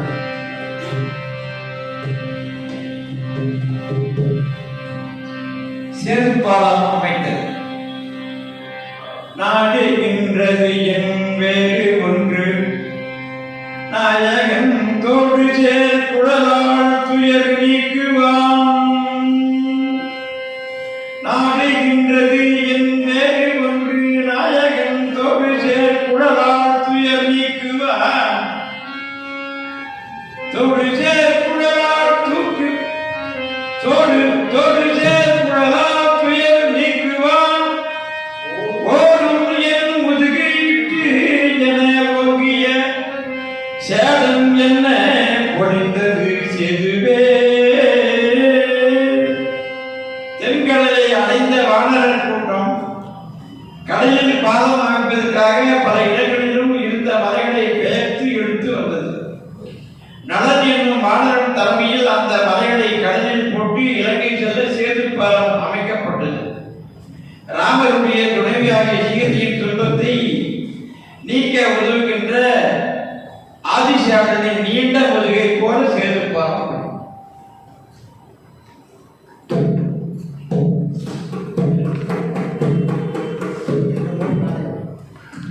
இன்று போய் நாளை வா. வாரணம் பொருத மார்பம் வரையினை எடுத்ததோடம் நாரத முனிவர்க்கேற்ப நயம் பட உரைத்த நாகம் தாரணி மௌலி பத்தம் சங்கரன் கொடுத்த வாழா வீரம் களத்தே போட்டு வெறுங்கையே மீண்டு போனார். வீரமும் களத்தே போட்டு வெறுங்கையே மீண்டு போனார். முதல் போர் குறிப்பிடணும் ராவணன் வந்தான், தோத்து போனான். தோத்து போன உடனே ராமன் உடனே அம்பு போட்டு அவங்க சாக்கடிச்சிருக்கலாம். யார் அவன்? 10 மாசம் தன் மனைவி கொண்டு போய் சிறை வச்சிருந்தவன். எவ்வளோ கோபம் வரணும். அப்போ சொன்னான் ராமன், அடடா படைக்கலை எதுவும் உங்ககிட்ட இல்லையா? இன்னைக்கு போப்பா, சண்டை போகணுன்னா நாளைக்கு வாப்பா, சமாதானம்னா பரவாயில்ல. உலகத்தில் ஒருத்தன் சொல்ல மாட்டான். தன் மனைவியை 10 மாதம் சிறை எடுத்தவனை பார்த்து நீங்க போப்பா, சண்டை போனா நான் எவன் சொல்லுவேன்? ராமனை விட்டா உலகத்தில் வேற ஒரு கதாபாத்திரம் சொல்ல முடியாது. அவ்வளோ உயர்வானவன் ராமன். ராவணன் எப்படிப்பட்டவன்? திசையானைகள் அவன் மார்புல குத்துமா, பிடிச்சி இழுக்குமா அந்த தந்தத்தை, வராதான் வெளியே. சரிப்பா வரலப்பா, அப்படியே அதுக்கு பூன் போட்டுருவானா பொண்ணுல. இப்படி மார்பு முழுவதும் நமக்கெல்லாம் எலும்பு இருக்குமே, மார்பு இருக்கு. ராவணனுக்கு யானை தந்தங்கள் தான் எல்லாத்தையும் அடுத்து விழுவு. அவ்வளோ பெரிய போடுவேன். யானை இழுக்குமா, முடியாதா? சரிப்பா கடட்டும், தந்தத்தை அப்படியே வை, உள்ளே கடட்டும். வர யார்? சிவபெருமான் கைலாய மலையை தூக்கினான். உலகத்தில் ஒருத்தம் தூக்குறது கிடையாது. கைலாய மலையை தூக்கணும், அவ்வளோ பெரிய ஆடு. சாமகானம் பாடுறதுல எங்கள் தலைவர் மாதிரி. இவர் பெரிய இசை குடும்பம். இவங்க தஞ்சாவூரில் பெரிய இசை குடும்பம். இவங்க அக்காவை தங்கச்சிங்க பெரிய வானொலியில் ரொம்ப நாள் அக்கா வானொலியில் ரொம்ப நாள் பாடினவங்க, பல ஆண்டுகள் பாடினாங்க. அற்புதமாக பாடுறாங்க. இப்போ நீங்கள் பாடுறப்பே தெரியும் உங்களுக்கு யாருங்க. இசை குடும்பம். இப்படிப்பட்ட அந்த ராவணன் கூட சாமகானத்தில் ரொம்ப பெயர் பெற்றவன். அவன் கூட எங்கள் தலைவருக்கு தோற்று போயிடுவான். அவ்வளோ பெரிய இசை பாடகர்கள், நல்ல பாடகன். இவ்வளோதான் சிறப்பு இருந்த ராவணன். ஆமாம், எவ்வளோ சிறப்புகள் இருந்தாலும் எனக்கு துணையராயும் எல்லாம் திணை துணையும் தேரான் பெரில் புகழ். வள்ளுவர் எவ்வளோ பெரிய இடம் இருந்தால் என்னடா யோசனை பண்ணாம இன்னொருத்தர் வீட்டுக்கு முன்னாடி போய் மனைவி விரும்பி நின்றேன்னா ஒழிஞ்சேன்னு அர்த்தம். ஒழிஞ்சேன்னு அர்த்தம். எனக்கு துணையராயும் என்ன திணை துணையும் தேரான் பிறனில் புகழ். இன்னொருத்தர் வீட்டுக்கு முன்னாடி போய் அவன் மனைவியுடைய அவ மேல ஆசைப்பட்டு நின்னா ஒழிந்தாய். அதான் ராவணன். எவ்வளோ பெரிய இடம் இருந்தாலும் ஒழிந்தான். ஆக நாம் பிறர் மனைவியரை பெற்ற தாயாக கருத வேண்டும்.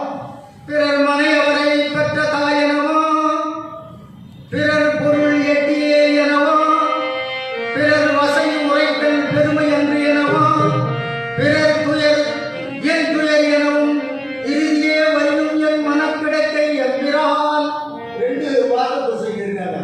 வீமன் சொன்னான், இவங்க 2 பேரும் மாசம் கணக்கில் ஊரா போய் பார்த்து சொல்றாங்க. எங்களுக்கு ஆச்சரியமா இருக்குது. நாங்களாம் சின்ன பசங்க, எங்களுக்கு வந்து கொட்டி போட்டு போகிற மொத்தம் ஆச்சு. இது வந்து அவங்க வேலைக்கு ரொம்ப கீழானது. ஏதோ ரமேஷ் கூப்பிட்டாரு, ஒரே காலத்தில் வந்தாங்க. இவங்க பெரிய வார்த்தை பிரச்சனைங்க தொடர்ந்து மாச கணக்கில் பேசுகிறாங்க. ஆச்சரியமா இருக்குது. ஆக அவங்க இருந்து நான் அந்த பீமன் சொன்னதை சொல்றது எனக்கு வெட்கப்படுகிறேன். ஆனால் பீமன் சொன்னால் இன்னொருத்தன் மனைவி பெற்ற தாயாக நான் கருதுகிறேன்.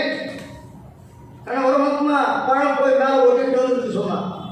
இன்னொருத்தன் மனைவியை நான் என் பெற்ற தாயாக கருதுகிறேன். இன்னொருத்தர் பழித்து பேசுவது பெருமை அன்று, பிற துயரத்தை என் துயராக கருதுகிறேன்.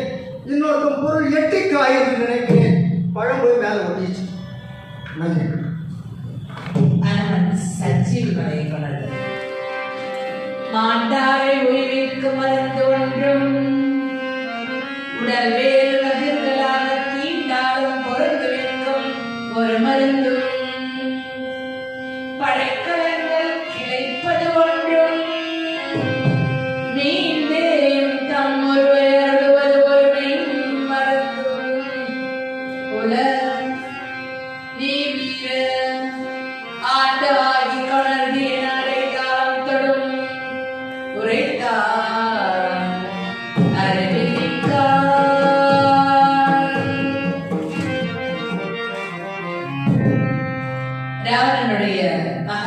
இந்திரஜித்து போர் புரியும் போது பிரம்மாஸ்திரத்தை ஏவினான். போர்க்களத்தின் வெளியில் இருந்த சிலரை தவிர லக்ஷ்மணன் உட்பட மற்ற அனைவரையும் பிரம்மாஸ்திரம் வீழ்த்திவிட்டது. அதை கண்ட ராமரும் மூர்ச்சையானார். அப்போது மருத்துவ கலையில் சிறந்த சாம்பன் அனுமனை நோக்கி, இறந்தவரை உயிர்ப்பிக்கும் மருந்து, துண்டான உடல் பகுதிகளை சேர்க்கும் மருந்து, உடலில் பாய்ந்த படைக்கலன்களை எடுக்கும் மருந்து, முழுமையான புத்துணர்வு ஆற்றல் அளிக்கும் மருந்து என 4 வகை மூலிகைகள் இமயமலை பகுதியில் உள்ளன. நீ சீக்கிரம் சென்று அவற்றை கொண்டு வா என்று மூலிகைகளின் அடையாளத்துடன் கூறினான். உடனே பறந்து சென்ற அனுமன் அவற்றை தேட தாமதாகும் என்பதால் அந்த சஞ்சீவி மலையையே பெயர்த்து எடுத்தான் சிரஞ்சீவி. ஆதலால் அனைவரும் உயிர் பெற்று எழுந்தனர். அனைவரும் உயிர் பெற்று எழுந்தனர். ராமனுடைய படையில மட்டுமா ராவனுடைய படைகளையும் சேர்த்தார் இல்லையா? அரக்கெல்லாம் செத்துருக்காங்க இல்லையா? இந்த சஞ்சீவி மலை வந்து அவன் எந்திரிச்சிருக்கணுமே, எந்திரிக்கல. ஏன் எந்திரிக்கல? இந்த மிகப்பெரிய பிரம்மாஸ்திரத்தினாலே அனைவரும் ராமனுடைய படை முழுக்க ஒரு 4-5 பேர் இந்த போர்க்களத்திற்கு வெளியே இருந்தாங்க. ராமன், வீடனன், ஜாம்பவான் சொல்லி வெளியே இருந்தாங்க. அதனால தப்பிச்சாங்க. அனுபவம் முழுக்க உள்ளதாக இருந்தான். ஆனால் ஒரு அடி கீழே விழுந்துவிடும். அவனே எந்திரிச்சுவான். அவனுக்கு பாதிக்காதது ஒரு வரவு இருக்கணும். அப்போதைக்கு ஒரு போயிடாது அவ்வளோதான். அந்த ஆனால் இந்த ஒரு களத்தை காமிக்கிறதுக்காக சீதையை கொண்டு காமிக்கிறார் ராமன். சீதையை அனுப்பி கொண்டு காமிக்கிறான். படையெல்லாம் செத்து போயிட்டாங்க, ராமனுடைய படையெல்லாம் செத்து போயிட்டு சொல்லி காமிக்கிறான். ஓடு அழுகுறான். அப்பதான் விபீஷனுடைய மகளான திருச்சோலை என்பவள் இது வந்து மாயக்காட்சி, பயப்படாதீங்க அப்படின்னு சொல்லி அவன் சொல்றான். என்ன போல சொல்லுவாங்க, பயப்படாதீங்கன்னு சொல்றான். அப்ப காமிக்கிறதுக்காக ராமன் என்ன பண்றான், அரக்கர்கள் செத்து போய் கிடந்தா பார்க்க சீதையை சொல்லிடுவார் இல்லையா? அதனால அரக்கர்களால் உடனே கடலை தூக்கி போட்டுட்டான். ஸோ செத்து போன அரக்கர்களே கொண்டு போய் கடலை போட்டுட்டாங்க. எங்க இந்த சஞ்சீவி என்ன பண்ண முடியும்? ஒன்றும் பண்ண முடியாது. இதெல்லாம் போயிட்டாங்க அவ்வளோ. அதனால சஞ்சீவி மலையினாலே அறத்தின் பால் நின்று போயிட்டவர்கள் மட்டுமே பிழைத்தனர். அது புரிஞ்சுக்கணும். மிகச்சிறப்பான ஒரு அம்சம். ஐயா ராமன் முக்கோடி வாழ்நாளும் முயன்றுடைய பெருந்தவமும் முதல்வன் முன்னாலே கோடியானாலும் விலப்படாய் என கொடுத்த வரமும் யானை திக்கோடும் உலகமைக்கும் செது கடந்த புயவரையும் தின்று மார்பில் புக்கு ஓடி உயிர் பருகி புறம் போயிற்று ராகவன் தன் புனிதவாடி, ராகவன் தன் புனிதவாடி. வெறும் தவம் செய்தவன் 10 தலையில 9 தலையில அறுத்து போட்டான், அறுத்து தவம் பண்ணான். அவ்வளோ வாழ்நாள், முக்கோடி வாழ்நாள். ஆனால் எல்லாம் அவன் செய்த ஒரு சிறிய தவறினால் ராமன் அம்பு அவனை துளைத்து அவன் மார்பில் புகுந்து குத்து குத்து பார்த்தான். இங்க இருந்தா சீதை எங்க வச்சிருந்தியா, சீதை எங்க இருந்ததா, சீதை எங்க இருந்த குத்தி குத்தி பார்த்து இல்லைன்னு. அது கடைசி நேரத்தில் ராவணன் சீதையை வெறுத்தான், விட்டுட்டான். ஆக என்ன காரணம், எந்திரிச்சு செத்தான், பிள்ளைங்களாம் செத்தா, எல்லாம் போன கும்பகோணம் செத்தா, எல்லாம் போகவே வெறுத்து போனான். ஆக இல்லை என்பது தெரிந்தது. ராவணன் அழிந்தான். ஒரே காரணம், மாற்றான் மனைவி விரும்பியதுதான்.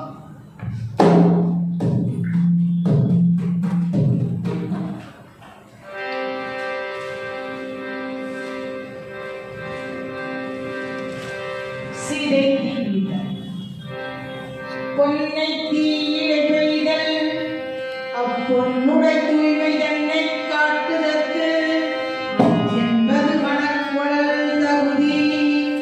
உன்னை காட்டினன் கற்பினுக்கு அரசு என்று உலகில் பின்னை காட்டுவது அரியதென்று எண்ணி பெரியோர். போரில் வெற்றி அடைந்த பின்னர் ராமர் சீதையிடம், அறத்தை காப்பதற்காகவே உன்னை மீட்டேன். அரக்கன் ராவணனுடைய சிறையில் நீ இருந்ததால் உன்னை ஏற்பது முறையில்லை. அதனால் நீ விரும்பியவாறு செய்யலாம் என்று கூறினார்.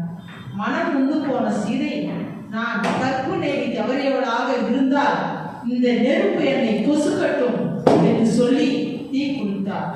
சீதையின் கற்பின் கனலை தாங்க முடியாத நெருப்பு தேவன் சீதையை தீயிலிருந்து வெளிக்கொண்டார். அப்போது வானத்தில் தோன்றிய தசரதர், உன்னை கற்புக்கரசி என்று உலகம் உணர்வதற்காகவே தங்கத்தை புடம் செய்வது போல் ராமர் இவ்வாறு செய்தார் என்று சீதையிடம் கூறினார். இப்படியாக சீதையை தீக்குள் சொல்லியிருந்தாங்க.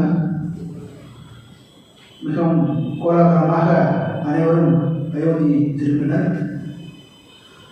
செல்கிற வழியிலே நந்திபுரத்திலிருந்து பரதனை அழைத்து கொண்டு உள்ள போகிறாங்க. ராமனும் பரதனும் அமர்ந்திருந்து தேடி வரும்பொழுது எல்லாமே யார் ராமன் யார் பரதன்னு தெரியல. அந்த அளவுக்கு எவ்வளவுமே சபத்தில் இணைந்து ஒன்றாக இருந்தார்கள். ஜீவனும் பரமாத்மனும் ஒன்றாக இணைந்து அப்படி காட்சி கொடுத்தது காட்சி. அதனாலே நாம் ராமநாமத்தை தொடர்ந்து சொல்லிக் கொண்டிருக்க வேண்டும். அயோத்தி அடைந்த பிறகு மிகப்பெரிய கோலாகலமான ஒரு பட்டாபிஷேகம், மிகப்பெரிய அளவிலே எல்லாம் மிக மகிழ்ச்சியோடு. 3 வருஷம் வந்துட்டார், 12 வருஷம் காட்டுக்கு போன வந்துட்டார் இல்லையா, எவ்வளோ ஆனந்தம் அந்த வரை கொண்டாடுகிறார்கள்.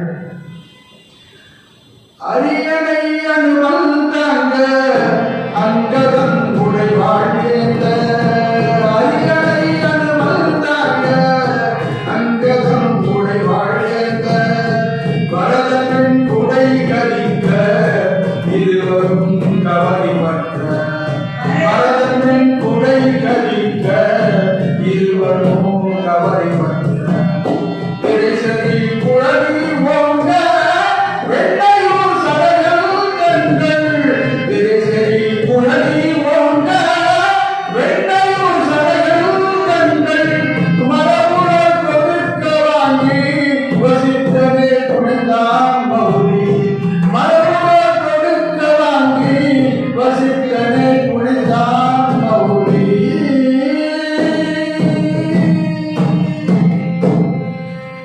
மிக கோலாகலமாக ராமனுக்கு பட்டாபிஷேகம். கம்பராமர் நன்றி வராமல் திருவண்ணை நின்றுவார் சடையப்பவள்ளர். இந்த கம்பராமாயணத்தை ஊக்குவித்து ஒரு எழுத விட்டவரே, அவர் ஆதரித்தவரே சடையப்பவள்ளர் தான். 1000 பாடல்கள் ஒரு முறை அவரை சிறப்பித்து நிறைவாக சிறப்பிக்கிறார். அப்படிப்பட்ட ராமனுடைய பட்டாபிஷேகத்திலே ராமநாமங்களை நாம் சொல்லி நம் வாழ்வை நாம் காப்பாற்றிக் கொள்ள வேண்டும், உயர்த்திக் கொள்ள வேண்டும். ராம ராம ராம் ராம ராம ராம் ராம ராம ராம் ராம ராம ராம் ஸ்ரீ ராம ராம ராம் ஸ்ரீ ராம ராம ராம் ராம ராம ராம் ராம ராம ராம்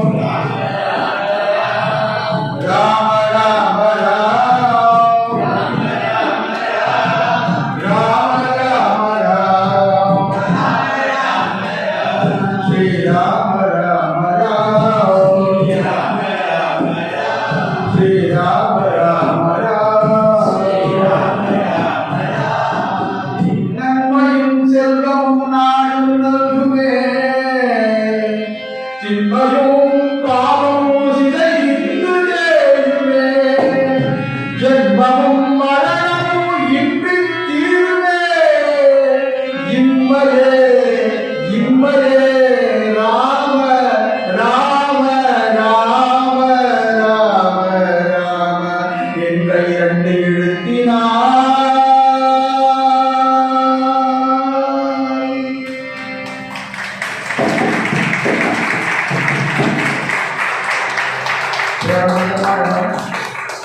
மிகவும் பவித்திரமான இந்த இடம், விவேகானந்தருடைய திருவடிகள் பக்க இந்த இடம், எங்களுக்கு இந்த வாய்ப்பு கொடுத்த ராம ராம ராம் ஸ்ரீ ராம ராம ராம் ஸ்ரீ ராம ராம ராம் ஸ்ரீ ராம ராம ராம் ஸ்ரீ ராம ராம ராம் ஸ்ரீ ராம ராம ராம் ஸ்ரீ ராம ராம.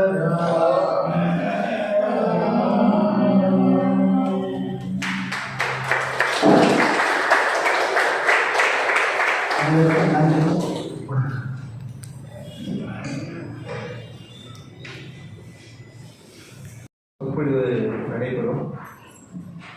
ஏற்கனவே கூறியது போல் இசைக்கலைஞர்கள் சேர்ந்து சில நிகழ்ச்சிகள் வளர்க்க வேண்டும் என்று எங்களுக்கும் ஆசை. அந்த ஆசையை பூர்த்தி செய்ய சென்ற மாதம்தான் திரு ரமேஷ் பாபு அவர்களை சந்தித்தோம். திரு திருச்சி கிருஷ்ணன் சார் அவருடைய உதவியோடு உடனே இது போன்ற ஒரு நிகழ்ச்சியை நடத்தி தருமாறு அவர்களை கேட்டுக்கொண்டோம். அவரும் அவர்கள்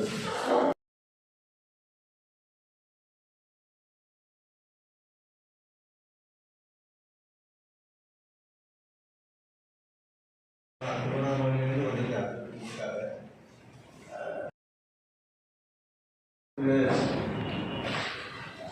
கவிஞர் கண்ணதாசன் பாடல் ஒன்று எழுத வேண்டியிருந்தது. புத்திரி வந்த மிகப்பெரிய கவனமான பாடல். தங்கத்திலே ஒரு குறை இருந்தாலும் தரத்தில் குறை விளங்குவோம். அந்த பாடல் எழுதுடன் படத்துடைய வசனகர்த்தா கதைக்காக பொறுப்பேற்றவர்கள் கவிஞரை நீங்கள் வேலையே இல்லை. அந்த ஒரு பாடலே அத்தனை இந்த கதையோட சாராம்சத்தை அற்புதமாக கொண்டு வந்து சொன்னாங்க. அதேபோல் ஸ்ரீதர் அவருக்காக எழுதிய பாடம் எங்கிருந்தாலும் வாழ்க. ஒரு 2.5 மணி நேரம் 3 மணி நேரம் எடுக்க வேண்டிய ஒரு படத்தை 2 நிமிடத்தில் சொல்லிவிட்டீர்களே கவிஞரே, இதுதான் நான் எதிர்பார்த்தேன் அப்படின்னு ஸ்ரீதர் அவர் சொல்லிட்டார். நான் வித்தியாச பாத்திரங்கள் என்கின்ற இந்த நிகழ்ச்சி பல்வேறு கதாபாத்திரங்களில் சிறிய கதாபாத்திரங்கள் அதிகம் முக்கியத்துவம் கொடுத்து அவர்களை பற்றி அதிகம் தெரியாது அறிந்தவர்கள் கம்மி என்ற காரணத்தினால் முக்கியமாக இந்த கதைக்கு நாம் தேர்ந்தெடுத்தோம். ஒரு நிகழ்ச்சியில் ஒரு கதாபாத்திரம் அண்மையில் 2 கூட சேர்த்து கொள்ளலாம் என்று நினைத்தோம். திரு ரமேஷ் பாபு அவர் குழுவினரோட இந்த முயற்சி அத்தனை கதாபாத்திரங்களையும் ஒரே நிகழ்ச்சியில் நமக்காக காணொலி மூலமாக அளித்திருக்கிறார். அதாவது சொற்பொழிவு நடத்துபவர்கள் இன்று அநேகமாக வரவில்லை. திருப்பூர் வந்து கொண்டிருக்கிறார். அடுத்த மாதம் கடைசி ஞாயிற்றுக்கிழமை நடத்தவிருக்கும் நிகழ்ச்சி திருமதி மீனாட்சி எழுத்தாளர் திருமதி மீனாட்சி அவர்கள் சொல்லின் செல்வர் அனுமானம் என்ற நிகழ்ச்சியை நடத்தப் போகிறார். அவங்க இருவரும் வேற ஒரு நிகழ்ச்சியில் கலந்து கொண்டு முடிந்தவுடன் இங்கே வருவதாக சொல்லியிருக்கிறார்கள். நிர்வாகிகள் நினைக்கிறோம் அர்த்தமாக நிகழ்ச்சிக்கிறோம் சொல்லிவிட்டோம். அந்த சொற்பொழிவாளர்கள் வந்தால் இல்லைன்னா வேலையே இல்லை. ரமேஷ் பாபு அவர்கள் அற்புதமாக எல்லா கதாபாத்திரங்களையும் கொண்டு வந்து சேர்த்து விட்டார்கள். நாங்கள் என்ன பேசுகிறது என்ன இருக்கு என்று சொல்ல நினைக்கக்கூடும்.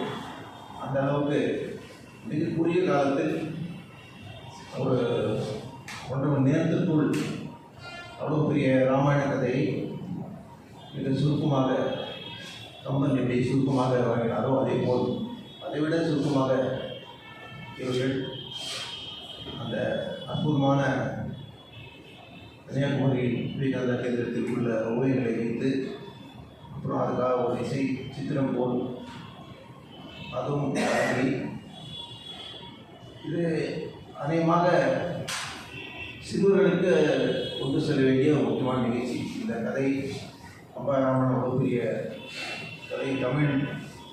கம்பரை ஃபாலோ பண்ணுறது கஷ்டம்.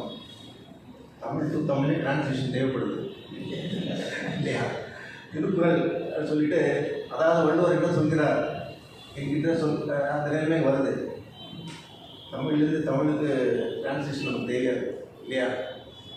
அதுபோல் கம்பரை தமிழ் அறிஞர்கள் எளிதாக ஃபாலோ பண்ணலாம், மற்றவர்கள்லாம் கஷ்டம் இல்லையா?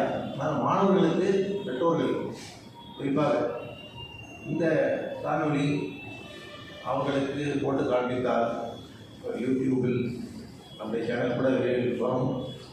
அதில் போட்டு காண்பித்தால் அந்த முழு கதையும் அந்த ஒரு கதாபாத்திரத்தை பற்றிய அம்சங்களும் சொல்ல வேண்டிய கருத்துக்களும் எளிதாக 1.5 மணி நேரத்தில் தெரிவிக்கக்கூடிய ஒரு அற்புதமான ஒரு நிகழ்ச்சி நமக்காக மட்டுமல்ல உலகத்துக்கே கொடுத்துருக்கிறதா சொல்லணும்.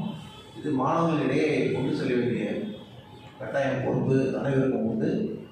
அந்த வகையில் இந்த குழுவினர்கள் அத்தனை பேருக்கும் நாம் நன்றி தெரிவிக்கின்றோம். அடுத்த மாதம் நிகழ்ச்சி கடைசி ஞாயிற்றுக்கிழமை சொல்லியல் செல்வர் அன்பார் என்கிற நிகழ்ச்சி திருமதி மீனாட்சி அவர்கள் நிகழ்ச்சியில் கலந்து கொண்டிருக்கிறார் பார்த்து அனைவரும் பிரசாதத்தை பெற்றுக்கொண்டு செல்லுமாறு கேட்கிறோம். நன்றி.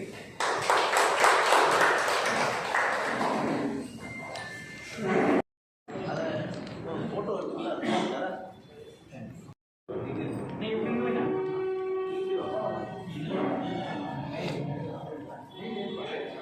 இல்லை எல்லாரும் வருமா? நம்ம இல்லை மேலே போயிடலாம். இல்லை வந்துட்டு